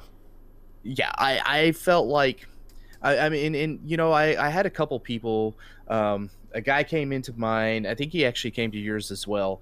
Draco Custis, Yes, and he had mentioned that like Dark Souls. The best part about Dark Souls games is you can predict everything about them. They are 100%. You know, they're not random. They follow a certain guideline. If it's this way this time you play, it's going to be this way the next time you play it. It's just it follows whatever its hidden algorithm is. I call bullshit when it comes to backstabs. yeah, I agree 100%. I could be behind, especially some of the knights. I could be directly behind a knight, attack him and backstab. Do the same thing on another knight, you know, 100 yards down the way. I'm thinking. By the way, I'm thinking about like when you go towards Gwyn. Um, and yeah, I would do the same thing there. No backstab. I could try the same move multiple times. No backstab. Yeah, And it didn't matter how much I circled around, how far, how little. I mean, I could be directly behind the guy. No backstab. yeah, and I didn't focus a lot on backstabs. It was like if I could pull it off, great. But there were times when like I would specifically try going for it and never get it. It's like fuck, I might as well just hit and dodge. It'd be Yes. more effective strategy. Yeah, yeah, and it was dodging. Okay, so dodging in the game worked really well, I think, for a lot of it. But I also noticed that, like, unlike other games, the dodging seemed to be it did not have like invincibility frames built into it. Yeah, You know, and I agree. I agree wholeheartedly on that one. I mean, that's what I've that's the gist that I've gotten from other Dark Souls games because like I've seen Dark Souls 3 played in its entirety. I've seen the same thing with Bloodborne, and that's the gist that I got. If you dodge, you're going to be fine for the most part. Not the case in number 1. not completely. Now, I will say this. In a lot of ways, especially there at the beginning of the game, I felt like the dodges were more forgiving, maybe, than in the later part of the game. One of the things that actually pissed me off, and it really pissed me off during the beginning parts and beginning stages of the game, coming from Bloodborne. Bloodborne is very much a dodgy game. It's you parry by using your pistol to shoot an enemy in the middle of an attack, and Yep. then you can do a visceral attack. It's very similar to the parrying and riposte on Dark Souls, but Which is for the record something that I pretty much never used. I did ish. Like if I would practice it, but the timing on all of that stuff seems so jacked up. It was really difficult to time Yeah, the shield, the shield parries or whatever. But in Bloodborne, when you roll towards your enemies, if you got close enough, you would automatically roll not through them, but kind of around them towards the back. You would dodge to behind them. That's not the case here. Like you would roll and you would hit your enemy and slam up against him. yeah, And so coming from Bloodborne, that was a mechanic that really jacked me up because I wasn't ready for that. I was used to if I hit this button, I'm going to go through, or I'm going to go slightly around the side of the enemy. I'm going to come up behind and be able to attack. And I guess it's argument. There's a lot of people who choose not to lock on, especially during the Soulsborne type games. Yeah. They don't lock on to enemies, and I guess maybe that's how that's why is they're able to say, I'm going to aim slightly to your left or slightly to your right. And I get that totally. I'm actually experiencing that more in Sekiro as I play it more, because oh yeah, it's handy to lock on, but there are moments where I feel like I can be more effective if I don't lock on, because with like in Sekiro, with the way it works, there's a lot of deflecting, a lot of blocking, and the best way you can get around that is by if you're gonna focus on damage, just don't lock on and make sure you can get on their side or get behind them where they can't block. Right. And Dark Souls, similar, basically identical concept, just slower. Yeah, and since you brought it up, or I guess since I brought it up, let's see. We've talked about a lot of this. Well, no, I want to talk about in-game and Gwyn last. Let's talk DLC. Let's talk the dirty little cunt. The thing that broke me, basically. It's the DLC was dicks. If I didn't play the DLC, I would have a much better opinion of Dark Souls, and I know that it's not fair to judge it for it because we did talk about it a little bit at length and tried saving it for this, but the DLC was made for the people that have played it many times and are used to playing it on a more in a more difficult way, and that's what it was more designed for. Whereas you and I jumped into it fresh. We didn't even finish the game yet. Yeah, we hadn't even finished the campaign, and we played through the DLC. And the first, and to me, it's very unreasonably scaled. So I did the DLC right after I think Seath, the Scaleless. Yeah, I did it, and I did it after all the bosses. Yeah, you went in there right before Gwyn, basically. But like the first battle you come across is that Chimera, the Sanctuary Guardian, I think. I call him the Manticore, but yeah, the Manticore. Oh yeah, what was he, a Manticore? I guess he was. He had a serpent tail, yeah, friggin' beak guy. He flew, he slashed, and he bit. That's yeah, how I know. But like, and I watched you have a hard time with him. I didn't have a hard time with him. I think I got him on the second try. Really? Yeah, I mean, I'm kind of a little angry hearing challenging, that. But because like what? I'm kind of a little angry at hearing that. It's like I finally did something better. No, it's like finally sorcerer, not OP.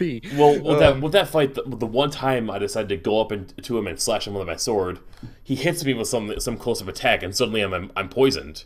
It's like how did you get around that being a melee fighter?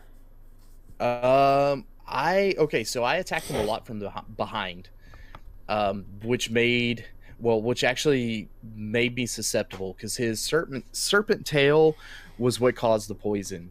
But again, it was reading the attacks. Being at a distance, he did a lot more charging, and he also did a lot of he had, I think, a lightning attack of some sort. Yeah. Or something like that. And that made things a lot more difficult to deal with. So being able to get up close and personal, it's kind of like, and I said it a lot while I was playing, I got greedy. This was one of those fights where I tried not to get greedy.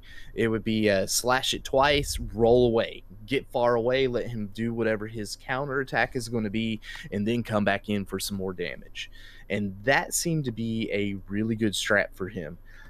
It worked for the most part the first time, but I think he did some attack that I hadn't seen, caught me off guard. It hit me with a lightning blast, and it pretty much took me out.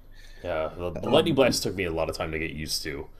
And being a ranged fighter, I did have to be careful because he's got those weird charge attacks, which I don't even remember how I dealt with it. Did I dodge? I was in such a fog during the DLC. I don't remember much. I don't remember. I think you died like 10 times to him. Oh, You were like, no, okay, no, well, this no. is like officially 10 times to It this was this boss. it was It more was like like, 20 or something. oh, really? I don't remember it being that much. I died a But lot in the DLC, so much, especially I against the bosses. I was looking so forward to being able to watch you through Artorias, because I had a hard time with that. Um, I couldn't imagine how you. I mean, I guess you had started developing your strength attribute at that point, um, so you could go up with him that way. But Actually, he I was hits focusing. so Sorry, I was actually focusing more on vitality at that point because okay.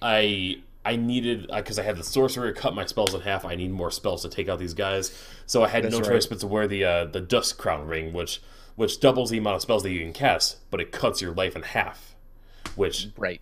very bad in boss fights.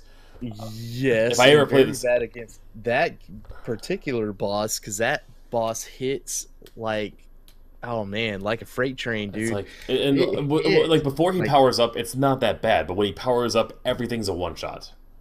At yeah. least for me, it Well, for was. me, I think I could handle before he powers up. I could handle maybe three or four.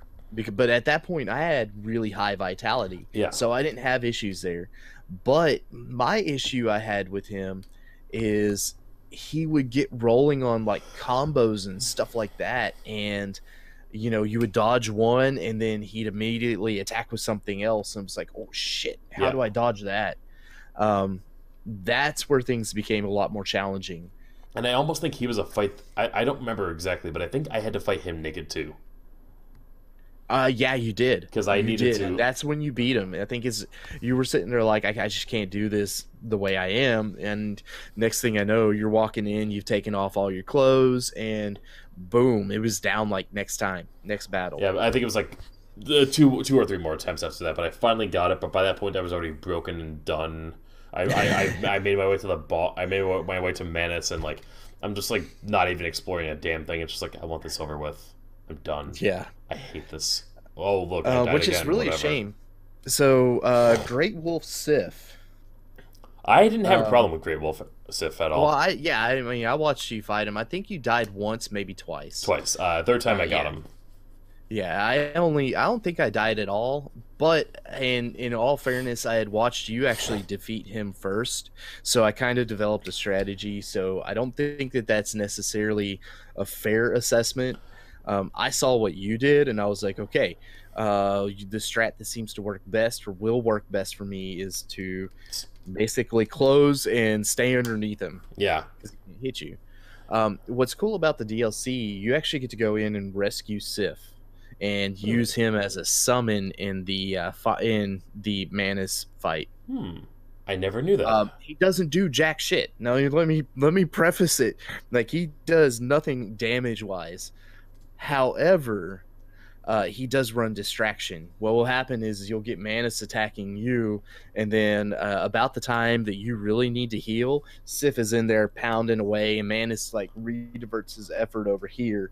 You get healed up, you come in, you start dealing more damage. How does he come exactly? Does he just come on his own? No, you have to be you have to reverse your hollowing, and which is not too bad because there's all those little humanity ghosts or whatever Yeah. um on the way, so you can pick up humanity Wait, like nothing else. you could get this from the ghosts? Yeah, How do you just you attack can them? kill them. I You never just once kill I them. did never once see. Oh well, I think I didn't care because I just wanted to get to the boss, so maybe I Yeah, just ran through. yeah, you kill them and you'll get them. But what I found was there is a summon sign in the battle arena which you can actually summon Sif. Hmm. He'll come in and hit, like I said, that at that point it takes a moment, so you have to survive until he gets there. But after that, it makes things a lot easier.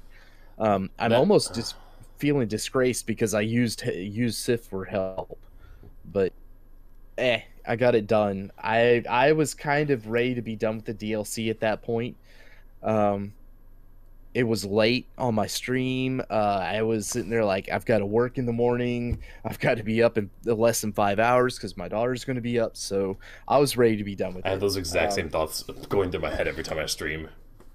Yeah, it's like, and then that was like a Tuesday, and then I think I followed it up the following Sunday was when I took on the Black Dragon Calamite, and you're not there, or you skipped over that battle, but I think you came in I while did. I was fighting. I That caught battle. you. I caught you killing him.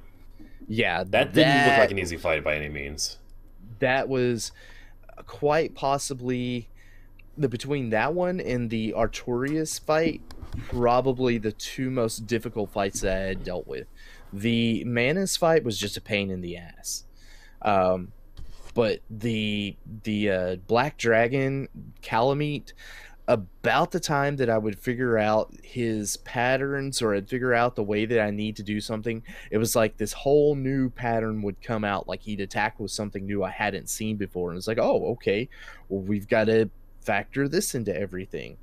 And so, I mean, I died a good 20 times to him, I think, just trying to get through until finally it was one of those. And it goes back to that I lost my souls. I lost them twice to him. I didn't grab them. I only had like 2,000 souls. I was like, this is nowhere near what I need to level up. I don't care. And it's almost releasing at that point when you don't feel you have to grab your souls. You just go for it. And I did that. I think I got the rhythm down for dodging him, because you almost have to have a shield out for that one to help protect against some of his attacks, at least to just reduce the damage you take. And then once the damage is done, you got to switch over to two-hand so you can deal damage to him. Yep. And hopefully you have stamina to do that with. Yeah. Blocking his attacks, like I would be almost at range of where I could lock onto him across the arena, and he would do a jumping attack and close that gap in one attack. It was insane, and he was super fast. Yeah, when I saw you fighting him, like I think the thing that stood out to me was like the main damager, the main killer would be like his golden fire breath. Yes. Now I did. I mean, I had fought him a little bit in a previous stream. You have to do some stuff to unlock him. There's like a key you get down in one of the little town area or whatever that unlocks a gate that's up next to the Artorias Coliseum that allows you to get a giant archer who's blind, who happens to shoot one arrow and knock Calamite out of the sky. I don't know how the fuck that works. Blind archer shoots a dragon down. It works because Dark Souls. Dark Souls! But, I mean, it was one of those things that, like, they was like, okay, now you can actually go and fight this boss. And I was like, oh, okay. So I went down there, I think, twice and said, okay, I'm not ready for this boss. Let's go do something else for a while. Recognizing at that moment that I really didn't want to deal with him. So it was like I died twice to him, technically 3 times, because when he first starts out, he like fills that entire base. Like before you knock him out of the sky, he fills the entire basin up with fire. So you have to like you can't do anything. You have to keep on running. Yeah. It's just death until you get the area unlocked. Other than that, that fight is the quintessential definition of bullshit. It definitely seemed that way, and I don't regret not doing it, honestly. If you do it, you're doing it for bragging rights. That's the only reason why you're there. Because the item you get is completely worthless. Yeah, that's right. What was it? The item what the hell was it again? I don't even remember. It's like Cursed Ring or something like that. It does absolutely nothing except for like half your damage and half your HP. Yeah, because it's a challenge that you impose on yourself, I think. Yeah, or it's something dumb. Yeah, I was extremely not happy with that. I remember seeing that. I'm thinking, are you fucking kidding me? I think I literally said in your chat, like, I'm glad I didn't do this. Yeah, that's your breaking point right there. That would have been like take the keyboard, snap it in half, or something kind of Yeah. moment. Because I was sitting there like, well, this is bullshit. At least I have the bragging rights to say I did this. You know, that was my saving grace on the entire thing. And you went to Gwyn like I did, and you didn't have any trouble with Gwyn, did you? Oh yeah, I did. Oh, really? Well, the getting to Gwyn was not too difficult. I didn't really have a trouble getting there. I mean, I died a There's handful. really not a lot of enemies. They're all easily avoidable. Like I had a couple difficulties with him, but eventually I changed up my equipment. I think I actually got rid of the I got rid of the dusk ring and kept my spells cut in half, and I that's when I wore the hovel ring, which lightens your equipment load, which allowed me to run fast. I probably could have just Okay. done it naked, but that the extra speed is what helped me fight Gwyn in the end. And see, I actually went a different route. So, were you able to do it with spells? Yeah, because like when I did hit him with one of my with a crystal soul spear, which is my strongest spell, Right. it did so much damage to him, and my crystal soul mass, the hovering ones, also did a lot of damage to him. So I thought, I don't Okay. need a lot of spells to kill this guy. I'll bring my health back up and fight him, and bring up my speed, and that's what really did it for me in the end. See, okay. For me, it was different. So I didn't have that option. I actually had to close in with him and fight him. Now, I did get to see a little bit of you fighting him, And and then I was like, turn off I'm looking the other way. I can't have this spoiler. I should say though, I did have to get up close to him because that was the only because he dodges really fast. Yes. So I the only And way he attacks really fast too. and the only way that I could hit him is if I closed the distance and cast my crystal soul spear right up in his face. Right. Because I only have two, I can't afford to miss them. For me, so the issue I had, um, first off, I assume he starts the fight out the same way for you as he did with me. Yeah, Which is basically he's off in the distance. He runs for probably about 5 seconds and then makes this ungodly, magnificent leaping attack and slashes at you. yeah. And supposedly you can parry that. I never got it. You can try to block it, That's right. and Yeah, no. Why? yeah. No. Why would I use the feature that I think I only use it. I think I only parried once in the tutorial, and that's it. So that's actually how I beat him. Really? Yes, You is figured out. through parrying. Okay. And you want to talk about cheesing a fight? That is cheesing a fight. The by the way, I will have the highlight on that next Friday. I've got to reclip it because or redo everything on it because Twitch is not processing it. But um, that is how I defeated him. As I walked up, because he would sit there and he would slash at me, and like I'm like, okay, well, I can't dodge this, or I tried dodging it for whatever reason, could not. I was like, okay, so let's hold shield up, and pretty much in one line of shield, my stamina was or my endurance was completely depleted, and I had no choice. I had to do something, and I could not mitigate that damage. And then some guy in my attack or my chat was like, dude, he's a human, why don't you try parrying him? And I was like, okay.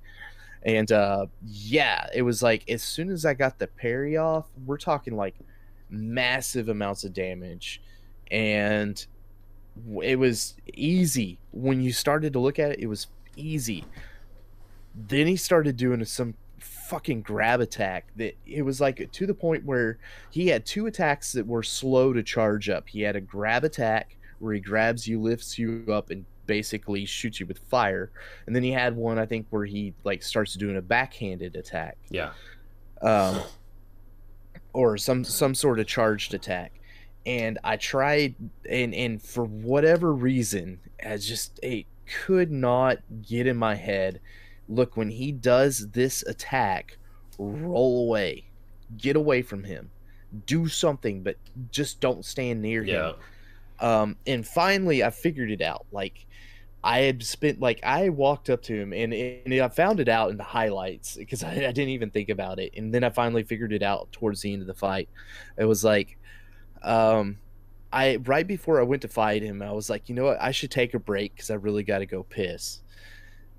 And I mean, I had nothing but bad luck while I was doing that.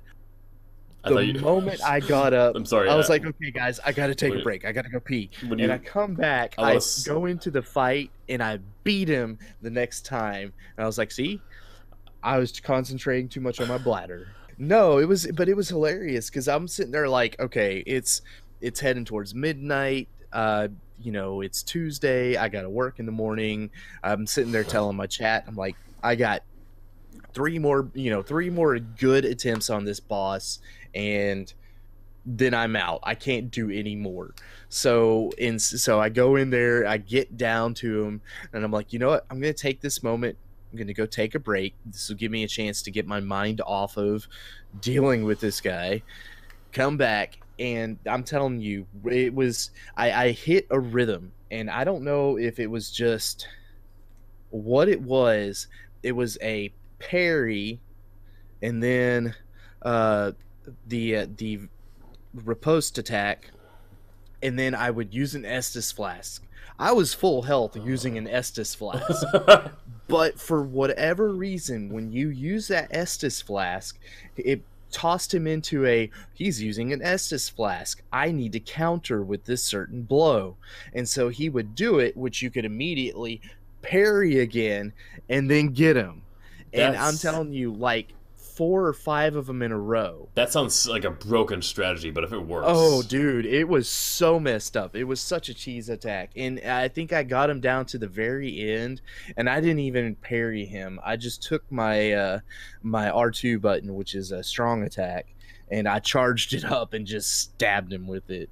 I didn't even go for the parry. It was just... I do that for a lot of bosses. Like, I'll make sure the last hit is something like not like your strongest thing. Well, see, the problem is that's like one of the easiest ones to like parry themselves, like that they can get you on. Yeah. But doing that right there, and I'm sitting there like, wow, this is so crazy. How did I manage it? But yeah, it was at that point. I was good. I was golden. I was flying high, and it sounds like you had more fun with the fight than I did. Like, for me, it was nothing major. Just like literally figure out how I can get my spells to hit, and that's it.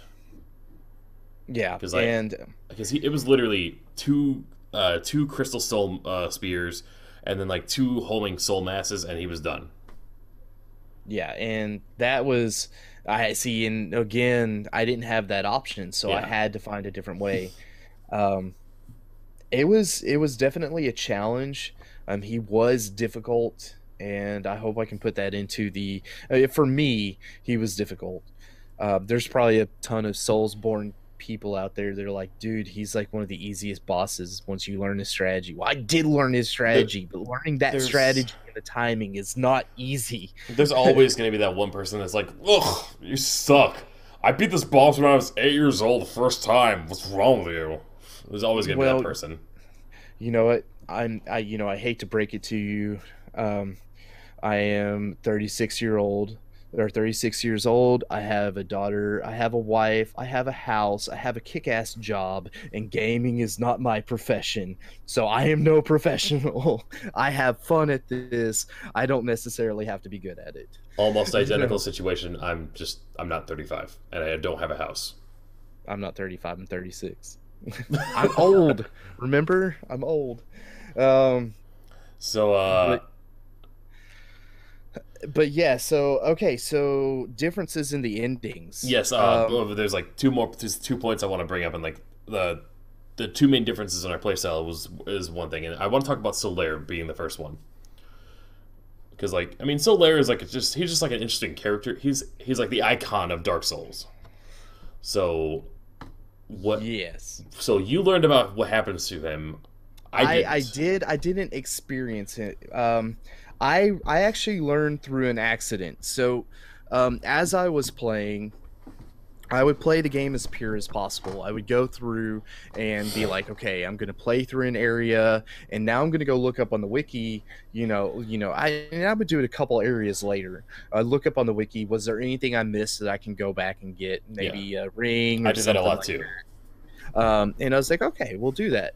Well, one of the things I was looking through, one of the guides or the wikis, I saw something. It was like, if you choose to save Solaire, you need to do this. And I was like, say what? Yeah, that's kind of a major Say thing. huh? Yeah, I was completely floored. I was like, what do you mean save Solaire? And so of course at that point it's clickbait, right? You're locked in. You're like, I gotta find out what it is. And so I read, okay, the circumstances. Now I didn't actually get to experience it. I'm hoping you'll explain a little bit about it, or I could probably go and find the VOD and actually look at it. I mean, But it's not the most impressive thing to look at, but like, because like I was completely blind going into it. Like, you go to the area where there's the sunworms, yeah, yeah, and I I know went what you're down talking there and I because like what someone in my chat said, like there's another bonfire that's closer with less enemies to fight to get to the bed of chaos. So I went that route. I killed the Titanite demon and I went down that way, and then I see these bugs. They're dying in one hit, and then I see someone at the bottom, and then I hear him say I couldn't recognize who it was right away, but he was wearing a sunlight magnet on his head. And he said, I am the sun. I have finally achieved it. I have become the sun. I am the sun. Something along those lines. And then as I got closer, I realized it was Solaire. He had gone hollow. He had the sunlight. I still don't even know what his true goal was, but I guess it's to become the sun, or to really understand the sun. And the sunlight magnet, you put it on and it creates the light. right. And which was something I recommended that you get before going back into the Tomb of the Giants. Tomb of Giants, yes, which I actually did, and that's actually one of the tricks I think to defeating or to saving Solaire is to go and get the sunlight maggot before going and fighting Centipede Demon. That's what I realized later on. But no, it was too late for me, and I had to kill him. I had to put him down like a dog, like a rabid dog, and it was it was kind of sad to see him die, because like he was a helpful fighter. I mean, I accidentally summoned him in the Centipede fight. Well, I shouldn't say I accidentally summoned him. I just like I was like, I think you were like, okay, yeah, summon. We'll try this out. We haven't done summons before, so I did it once. But the thing was, it was so far away from the boss. I didn't think it was going to. I thought it was going to be like a. I think I was still in my I need to murder somebody phase. So I thought it was going to summon somebody for me to fight. But his summon sign was so far away from the white light. I didn't know that it was going to. He led me to the boss. He led me to the boss. I didn't expect that at all. So it's like, okay, I guess I'm fighting this guy with Solaire now. There's actually another NPC that.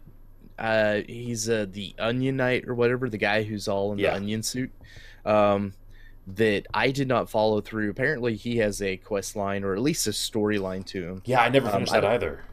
Yeah, I never finished it. I don't know if it's really important or not. I doubt it is, but with Solaire, so I did save him, and just to give you the big difference between the two of them, yours actually sounds like a better a better storyline. What happened for me, I went down that hallway, and about the spot where the red-eyed maggot is or whatever, or the red-eyed bug, where you get the sunlight, well, you may not have known this, you get the sunlight or maggot hat, whatever it is, from this little red-eyed maggot.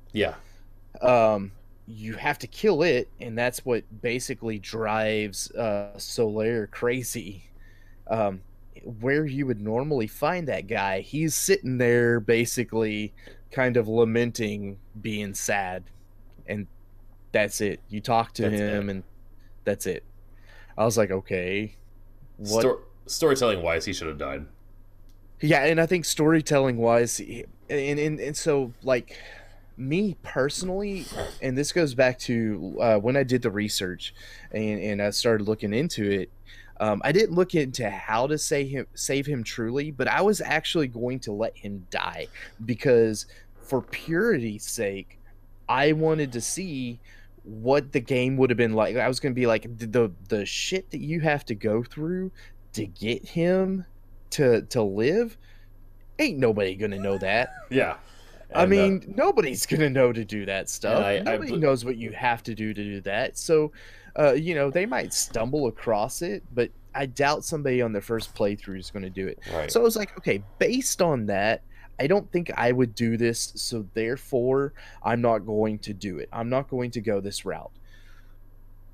I still ended up doing it because it was suggested to me that, hey, for the retrospective, let's you go ahead and save Solaire so that you can see what the differences in the storylines are. I like how you And say it so, was suggested to me when it was literally me that went to your stream and said it. yeah, yeah, right. 'Cause I want to know I what think I happened. know exactly who mentioned it too. So, but yeah, Yeah, you mentioned it, I think, and so did Draco. Um, but he was the one who helped me through and how to save him, and how to open up the shortcut. yeah, he did. I was watching it. I was watching a good chunk of it, but not the whole thing. Uh, Yeah. that also brings up another thing I want to bring up before we get to the last 2 points. Uh, the story of Dark Souls. I'm still not even fully sure what it is.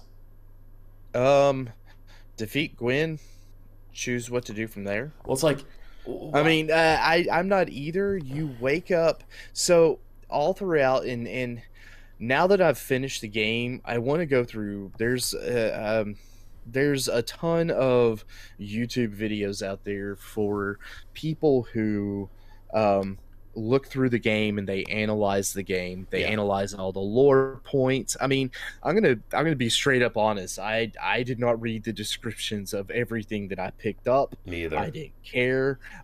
Get me through this game. I want to move on to something else. The dialogue didn't So even truly interest me. So like, even the little bits where yeah. they're telling you stuff, I wasn't. I'm like, I'm lost. I'm So so lost at. from what I could gather, and this is Noob Silo looking at the game, looking as a retrospective at what he learned or thinks he learned. Um, the you start out as a hollow, but you're supposed to be a different sort of hollow. It actually kind of follow. I mean, you're special. You are special. Despite what Miyazaki tries to drill into you, you are special, right? And you're going through, and you have you deal with these guys, and then it's kind of like as you go along you're passing these different trials. So for you to be able to do something, you've got to climb up to you got to ring the two bells. I forgot exactly why you had to ring the bells. It was to summon Frampt, who then sends you on the quest to Yes, yeah, the what Lord Vessel. the Lord Vessel, which then sends you to kill these four strong enemies and then kill Gwyn.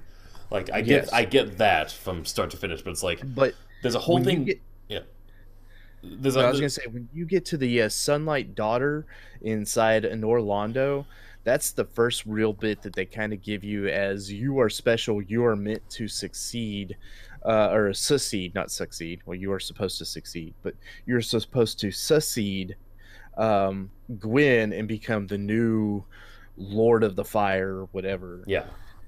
And I don't know what the significance of that is, because and then once again, there's probably lore points inside the game that explains a little bit more of what Lord of the Cinder means, Yeah, but I have no I clue. Like again, I didn't read enough on the stuff to know. I didn't Um, either, and it's like story points are major for me in video games because I love storytelling, right. and like for me, like my favorite games are the ones where the storytelling is in the background, where it's like like BioShock is a good example because like you can never find a single one of the audio tapes, but you'll still but then the story is going to be a little confusing. The audio tapes that are in the background build up the world, but in Dark Right. Souls it doesn't have that at all. It has like Yeah, there's it has these vague points that you need to hire a freaking translator from Harvard to come help analyze it for you. right. Well, in quite honestly, thinking back on it, I think Bloodborne was a little bit like that too. Like you could play through Bloodborne and it's a whole bunch of I'm just fighting bosses that have some weird dialogue. Um, but it's one of those things. I watched a playthrough done by a guy who helped write the guide, and it was a very well done. He did a lot of really good commentating on his gameplay slash the lore behind it. He went into a lot of it, and that was definitely one of those things. It's like, oh, well, there is a story behind it. Miyazaki wrote a story behind Dark Souls, and there is something there for all of us to go through, for us to see. But it's one of those things, I guess you got to play it multiple times and really dive into it to understand what went on. Yeah. Why am I going through Undead Burg? Why the fuck are everybody why the fuck are they dead? Yes. Why is everybody hollowed? Why is there undead? Is it because did Gwen somehow jack stuff up for power or something like that, or because of did he screw something up that's preventing people from actually dying, and so they become hollows? And I did figure that out eventually. Okay, yeah, it's like what is going on in this world to cause all this, and why are you so special that you're having to do this? Are you trying to stop it? What's your motivation? These are things that, as you say, a normal character or a normal story works into the game so it feels fluid and it feels natural. Yeah. And I feel like they gave you the minimal amount of details in the game to kind of get you through, but to really not give you anything. You want the story? Fine. You can read all the lore. You can look for all the pieces of information. Yeah. Look at the shit there. Or if you don't care about the story, you just want straight gameplay, we'll do that for you too. Yeah. We're not going to shove the story down your throat. And it seems like it was more geared towards that way. And it's like because it seems like the history of the entire land of Londo is pretty interesting, but you're not going to get that unless you play New Game Plus like 5 times. And because did you eventually figure out why the undead are there to begin with? I didn't. It was never figured it. It was that character that we both missed out on in the Abyss. There was like a. Oh yeah. What I learned, and this ties into my ending, because you and I got 2 different endings. Because apparently if you kill the 4 kings and you don't put any of the special souls into the fire pit, another tentacle looking guy that looks like Frampt will come by. I know who you're talking about. Okay, so I actually read up a little bit on this. I forgot what his name is. I think it's like Cathay. I never heard it pronounced, but it's, yeah. And I know what you're talking about. And he and Frampt are like they're opposites or whatever. If you talk to one, then the other one's not going to like you or something like that. But I know what you're talking about. I know the character you're talking about now, and that's what the world needs is more penis monsters. I mean, yes, it's not even this putting the souls into the Lord Vessel. It's delivering the Lord Vessel to wherever the shrine is that you put it in. Like, if you don't do that and you continue to move on, I guess you could still get to 4 kings, but that's completely different thing. Yeah. Like, there's a way that you can get both of them to be in the quest line. Yeah, I read about that too. Like, it involves like a homeward bone or something. But either way, even after I read up on it, I still don't know why is everyone undead. It's just something I'll have to keep looking at more. Like I said, let's find a YouTube video and figure out what the whole thing is. Yeah, but that I think that concludes the story portion. So, do you have any before we start diving into like the last 2 parts of the? We can do the next one. Our endings. You got the good ending. I got the bad ending. You want to know how I got the bad ending? Well, I mean, you walked away. You were like, "Fuck this, I'm out." No, I was. Here's what happened. Okay, so screw you, motherfuckers. I'm going. because like I skipped all the nights and I just went in there. There was like so like every time while I was fighting Gwyn, there was like a night shield that was like trying to make its way through the white light, and then when I killed Gwyn, he the white light disappeared, and then suddenly the shield disappeared, and I'm like, what happened to the night? I'm not even. I didn't even know that there was a bonfire in the room. I'm just wondering what happened to the night. So I walked back out, and then suddenly, oh, I got the bad ending. That's how I got it. So like the bad ending. I don't know if you saw it. You're walking away. Cathay, whatever his name is, the one that we never got to talk to, starts coming down and says, "You are the. We are going to usher in the new Dark Age. Some nonsense. You're the champion of the world. You are now the new Lord of Darkness." Something like that. And then. For you, it was much different. I lit the bonfire. Yes, like a normal person would. Yeah, right, because that's a bonfire. I want to save my game. That feels like the end, but why would they put a bonfire if it's not the end? I got to warp somewhere. I mean, I think I actually, and maybe I lucked out, because I ran around the entire arena being like, okay, this feels like it's the end, but what if it isn't? Let me see if there's any items that I'm missing. Let's just grab it, and I didn't realize I could get out of the arena. Like, I looked for a way out. I could not find it. And so I was like, okay. And it was probably just a dumb mistake on my part, just not looking in the right space or not going far enough around. So I went and I lit the bonfire. And when you light it, it pretty much, it starts glowing like you kindled it. And then it starts glowing even more. And then suddenly fire like spills out all around and basically burns you up. Yeah, it's like you end the cycle or something. I really wish I had paid, and I'm gonna have to go and look it up again. It's like you end the cycle of everything. I read it because like my ending confused me so much. I had to look up what is the good ending. What is the other ending? Then I saw the scene of what happens, and I understand. And that my reading told me like your self-sacrifice basically ended the undead curse, so there are no more undead in Londo, in the entirety of Londo after you do that. Basically, it's just ruins that people can come in and be like, hey, we can live here now, and no one's gonna be undead. Right? So, and that's that was the good ending. I think that probably the duality of those two endings is a little bit lame. I think so too.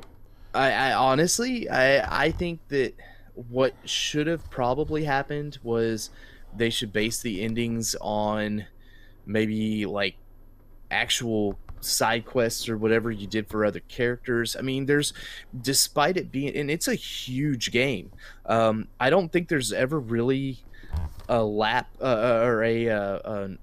map loading screen of any sort, except for like maybe when you're going between an Orlando or Painted World or anything like that. Most of it's all fluid. Yeah, anytime the text comes up that you entered a new place, I learned that there is like a loading thing there, because that's not much. Yeah, but it's like I learned that based off that speed run that we saw, because like he entered the new place through that glitch, and then he stopped the game, turned it back on, and then he started off in Sen's Fortress, where not by a bonfire at all. Right. Oh, well, and that's actually, I don't think that's necessarily a glitch, but I think that was his way of trying to save the game. Like, there's probably something, and this goes to programmer me. Hi guys, I program software. Hi, I'm a massage therapist. The programmer in me says that there should be checks and balances inside the programming to say, if these certain conditions are not met, you cannot respawn here, you cannot save here because you're not supposed to be here. However, by quitting the game, it basically creates kind of like a save state of some sort that says, okay, when you come back in, now something's available. That's a thought. I don't know if that's true or not. That's kind of how I took it. It was a way of maybe cheating some of the internal memory of the game. Yes, and I think it's because he never lit a single bonfire, so I think the only thing that it can do is when you stop the game, it starts back up where you left off. And the reason he did that was to fix his camera, because he had to glitch the camera to get inside Sen's Fortress. Yes. Yeah. Yeah, and I think and that's what was so bizarre was the glitching of the camera allowed him to basically cross over where he couldn't. Yeah. But that's getting off topic again. Yeah, okay, yeah. Yeah. So, is there anything you else want to talk? Is there anything you want to talk about before I bring up the final thing that before I bring up the final thing before we end this? Okay, so we talked about pretty much all the bosses. What was your most annoying boss? I'm trying not to. I'm trying to think annoying, not difficult. Not necessarily difficult because difficult there were plenty to choose from. Yeah. Uh Annoying though, The Capra Demon. Capra Demon. I could totally, yeah, Because that's that guy would like. It took me a bit to figure it out. I had to get. I think I had to get naked again to fight him. But no. My problem was I didn't have to get naked. I had to stop wearing heavy armor to fight him. Because I get in there and there's no way I can dodge his first attack, and he takes away so much of my life. And then there's the two other dogs. I have to deal with those things before I fight him, and then doing that, I'm going to take another hit. It's just I get in, I lose most of my health, and I have to kill these two other things before I can heal up while he's attacking me. That was the most annoying thing I had before I figured out that whole thing. Capra Demon was definitely annoying. Mine, it was probably one of two. And I hate tossing two out there. We kind of touched on Seath. Seath does the curse Nice. attack. And with Seath, I actually got to bring this up. With Seath, okay, I actually got a little confused. Okay, so with remember how I was saying like with the caterpillar, not the caterpillar, the centipede fight, I actually got led up there from a long distance. That was not him Right. actually. I remember now. Solaire was right outside of there, and I don't know why I felt the urge to summon him, but the other summon was the summon that did lead me on a long walk to the boss was Seath. Because here's what happened. Yeah. I that was so bizarre. Like I reached the part that leads you outside of the archives, and I found the summon sign. Or I was like, and this was legitimately my phase of I want to kill somebody. I want to ruin someone's day in Dark Souls, and I thought this was gonna do it. But no, that wasn't the case. I summoned this guy.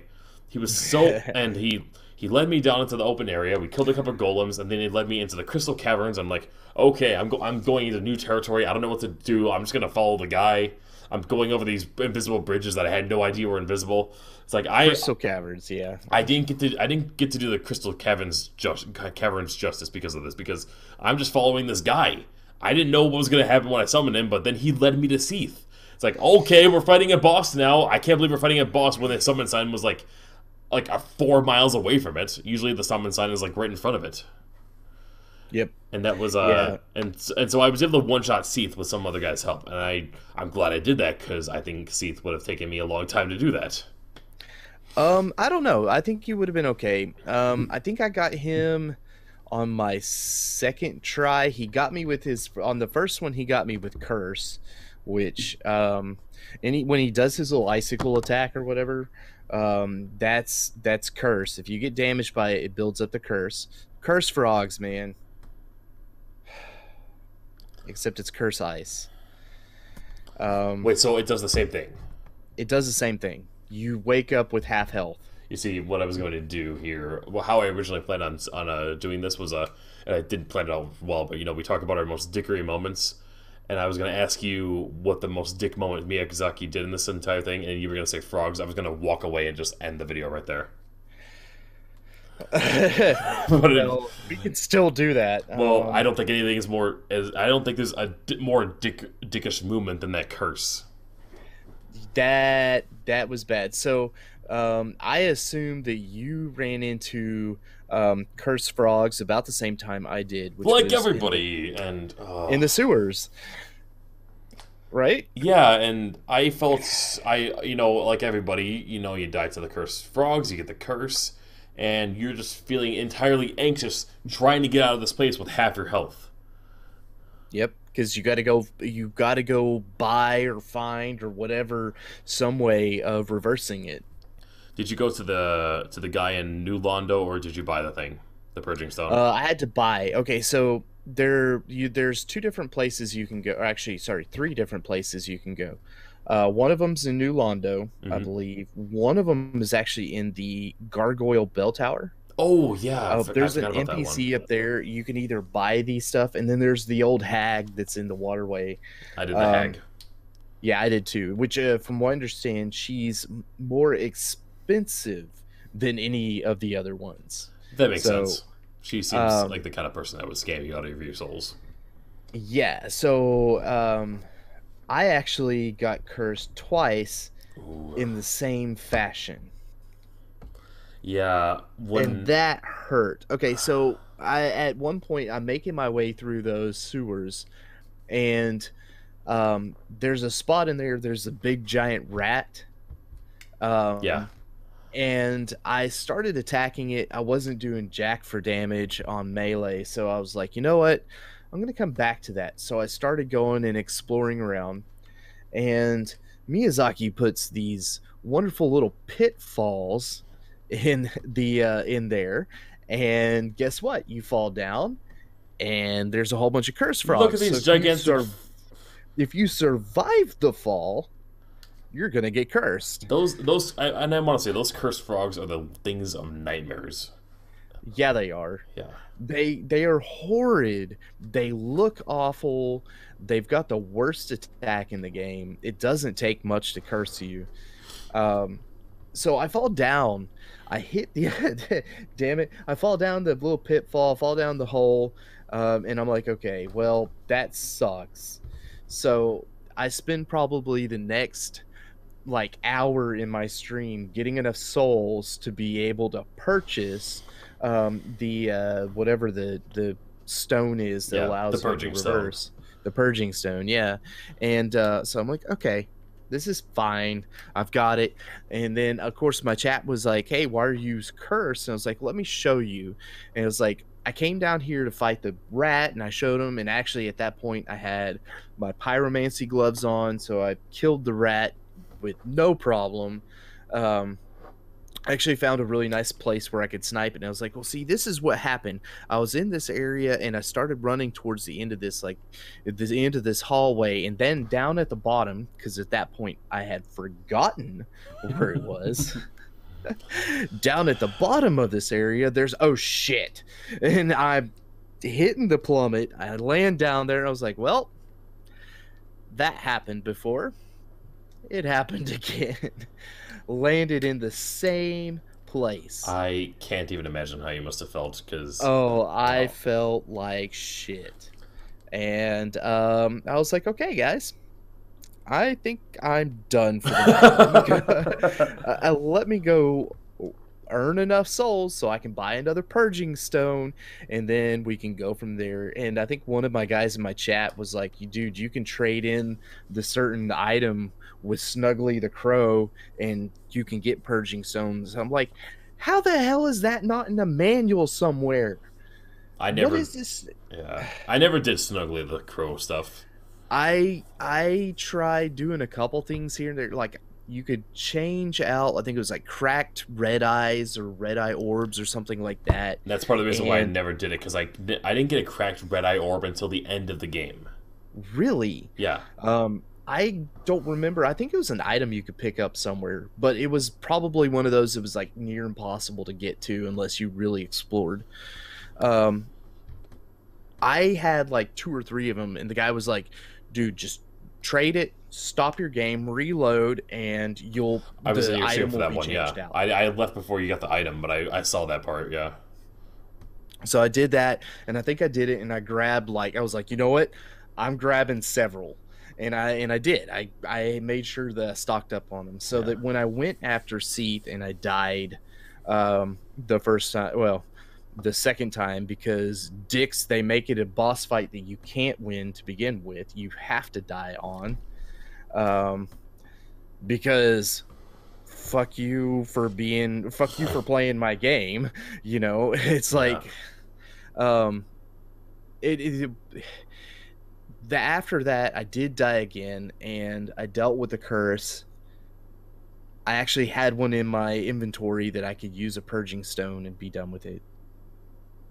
I lucked out, but You, those curse frogs are probably the worst. my experience with the cursed frogs was along these lines because you got cursed twice. I only got cursed once, but that's because after I went back and I got my souls again, I made sure to. This is why it was so nerve wracking for me because I didn't want to go back to that place ever again. Something that Right? cuts my life in half unless I do X. No, no, no, no, no. So I killed all the frogs and I made sure to explore every inch of that place with the utmost caution that I possibly could, so I would never have to go back. To this day, I only went back to the depths to farm souls from the rats. I mean, not souls, the humanity. Humanities, yeah, and I did that too, and even then, I didn't like any of it. Yeah, It was like this place gives me nightmares. it was like I need to make sure I have no reason to ever go back. Okay, so you and I both actually skipped one or two areas of the game, um, and that was I think it's the Great Hollow and Ash Lake, and Yeah, I never heard of that those. um in Blighttown. So there's two ways you can go when you like if you get down to the bottom of Blighttown, if you go to the and you're looking out from the bonfire that's in like the little sewer area, you can go off, straight and to the right or whatever that takes you to Qualeg. And then if you go to the left, you'll get, basically how to get back up to the depths and to the sewers, and whatnot. But if you keep on going left, there's like a big tree root. You can go up that tree root and into the Great Hollow, and there's a whole area in there that you can explore. It's a big, windy tree I root, whatever thing. And that honestly irks me a bit because I knew Blighttown was hiding something. I knew I couldn't find it. I found it. I forgot to rest at the bonfire, so when I did die, and I did die because I fell. Um, when I did die, I went back to a different bonfire and I was like, you know what? I'm not going to fuck with that because right before I died, I ran into a room that had about 10 of those fucking frogs in it. And I was like, No. I looked at chat and I said, is there anything down here? Is there a boss? Is there an item? Is there anything worth finding? I think one of the people or several of the people said not really, and I was like, Nope I'm the done. fuck out of there. I'm out. It was like, thank you, goodbye. I don't need any of that shit. It's more annoying than it's worth. Yeah. And where was Ash Lake? Ash Uh, Lake. Ash Lake's at the bottom of the Great Hollow. Okay, yeah. But I did go and at least look it up, and the wiki or whatever I looked up said the same thing. It was like, aside from a couple of, there's like an armor set or something down there, or maybe there's a really cool couple items here and there, but there's nothing super necessary down there. There's no boss to fight. It's just pass on through. Yeah. So, Well, Dark Souls. How would you rate Dark it? Souls, right? Say what now? How would you rate it? How would you rate Dark Souls? Um, on the masochist scale, probably an 8 or a 9. If you like pain, actually, I'll take it back. The game itself was not bad. The DLC made it dicks. And that's what I try to remind myself when I think about And how and I feel about it. and once again, that DLC, I think, and I think you and I discussed this at one point. The DLC was probably made.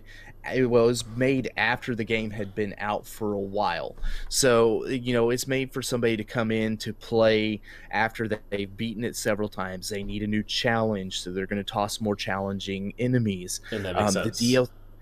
DLC actually introduced a different concept with the rest of the game. Almost every single battle in Dark Souls has a one phase boss, meaning Yes. you don't have a second or a third phase where they change their patterns. It's the same pattern over and over, which changes, I think, in Dark Souls 3. You reduce the health down to 50%, and then suddenly they get powered up, Yeah. or their move set changes or something like that. And the DLC they introduced that they introduced like phase 2 kind of deals, except for the Manticore. I Yeah. didn't get far enough into Manus to see that, but in Artorias that was blatantly obvious when you attack him enough times. Yes, he starts using his power up ability. Um, I don't think Calamite really used it, but Manus definitely had a second phase to him that was considerably more dangerous than the first one. Okay, so back to the rating.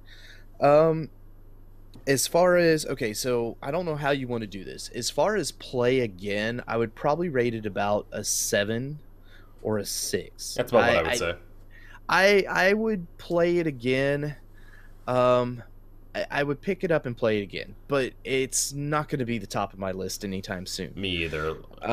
It's going to probably sit down there, probably pick it up at one point when I get bored with a lot of the other stuff that I'm streaming or, making YouTube content for.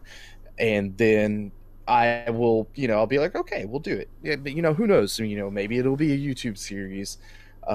It looks like it's a game that would be difficult as mess to try to figure out how to edit and cut and make into a good, solid series without it being boring. And that's a challenge for later on when you do pick it up. Yeah, I mean that's going to be then. But yeah, as far as replayability, um, I would definitely, for me at least, a 6 or a 7. Challenge wise, it's right up there. It's probably one of the more difficult games that I've played. Which actually, to me, I like that. I like games that push my limits. I feel like a lot of games Yes, nowadays don't do I that. agree wholeheartedly. Like replayability, 6 or 7. I'm about the same. Actually, I'll say straight up 7 or 8 because I know I will at some point. But with Yeah. challenge, because like I I've been playing games since I was 3. I know a lot of us. I know a lot of us that do this kind of thing have been playing since we were really young, and like I've always had like a natural predisposition to games. Like whatever game I pick up, I can always pick up something about it really quick. And I Hmm. don't struggle. I never struggle with the beginning of a game as much as I see some other people do. And then, but Dark Souls, it is a different concept altogether. I struggled with it right away. Eventually, I picked up the concepts and I started having an Yes. easier time because sorcerer OP as everyone says. But Steep learning curve. And honestly, I've the Dark Souls or the Souls-born games are usually steep learning curve. which is what I'm Once, learning with Sekiro. yeah, you And you are brutally punished for the first part of the game, but as you figure stuff out, you get the mechanics down, things become a lot more easy. And and that's where and that's then they start throwing in things to troll the fuck out of you, and it's like, okay, well, you should be this good at this point in the game. Let me throw you a couple of twists and turns and everything to let me make throw things. you guys that literally explode right in your face, and then other guys that literally you'll hear them in the distance, and then they will. I'm talking Sekiro here. It's you saw the clip, right? Yeah, I did. That was oh my god, that was. I know Miyazaki. For those of you that haven't played Sekiro, there's like these really messed up people that like they will explode themselves in front of you, killing you in one hit, and then they will just fucking jump at you from off screen. You don't know where they're coming from, and just dive at you again, killing you. And if they miss you, they'll just oh, I just broke my neck against the wall. I'll still fight you. Yeah. I feel Oh, like that was Miyazaki was. priceless. I know Miyazaki was waiting for a long time to put an enemy like that in a game. But I'm yeah, I'm with you there. Well, going back to the whole challenge thing, like I'm kind of glad in a way that Dark Souls broke me, because I feel like I haven't had a challenge in a game that really, really made me feel good when I succeeded. Right. They pushed you as a player.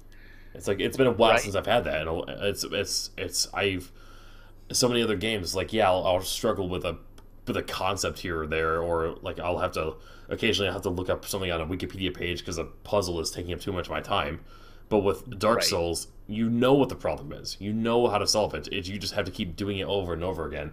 And it's not And it's like it brings back the old style of like retro games that like that will throw new things at you really quickly, punish you to eat your quarters. It brings that back in a more modern way that makes more sense.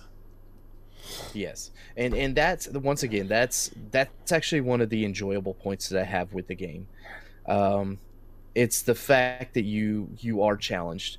The games nowadays, I feel like a lot of them go they're very forgiving. I don't want to say they go easy on the players, but they're very forgiving. You know, you died here, that's fine. We'll start you, you know, two scenes, you know, like two Like, screens back or right. something like that, and you'll just get in there and be able to do what you need to do. Yeah. And you know, if you don't learn, then that's fine. There's no real punishment. We'll start you two screens back and you come right in. You'll do this little trick and then you're there. So I feel like um that's a growing trend, and I'm I it kind of saddens me to a point. I do like it. Don't get me wrong. I do enjoy a lot of those type of games, but it's been nice. It's nice and refreshing almost to Yeah. enjoy a game like this where it hits you, it punishes you. It says, "Look, you can't just button mash your way through this game.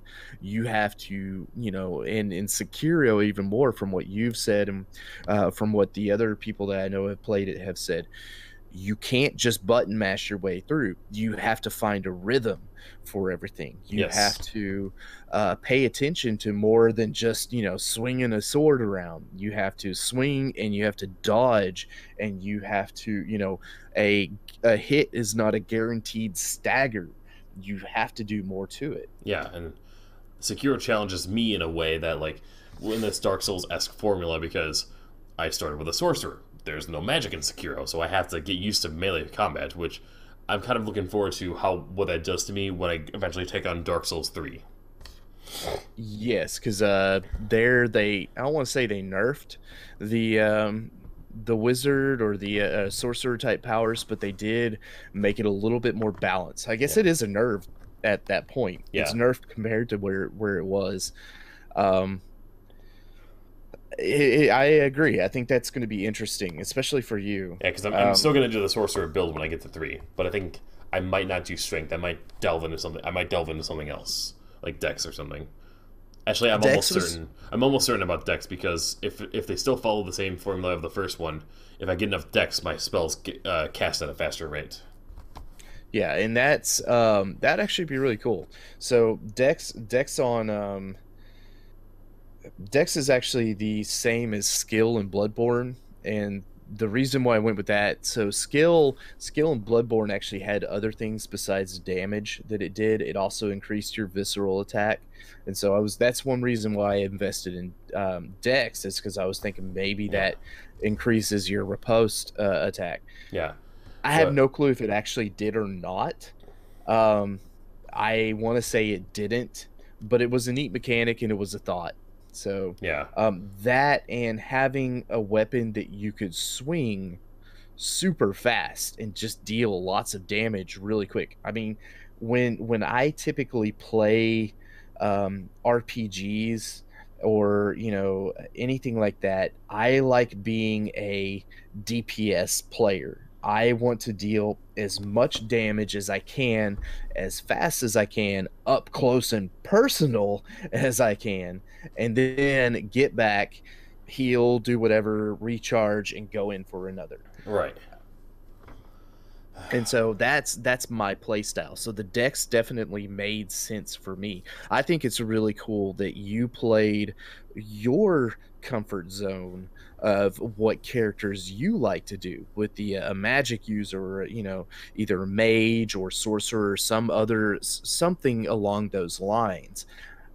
I think that was really cool, and I'm actually kind of wondering, keeping that trend going, where everything goes, if it ends up being a better balanced game or just more fun that way, or how it all works out, Yeah. especially getting to 3.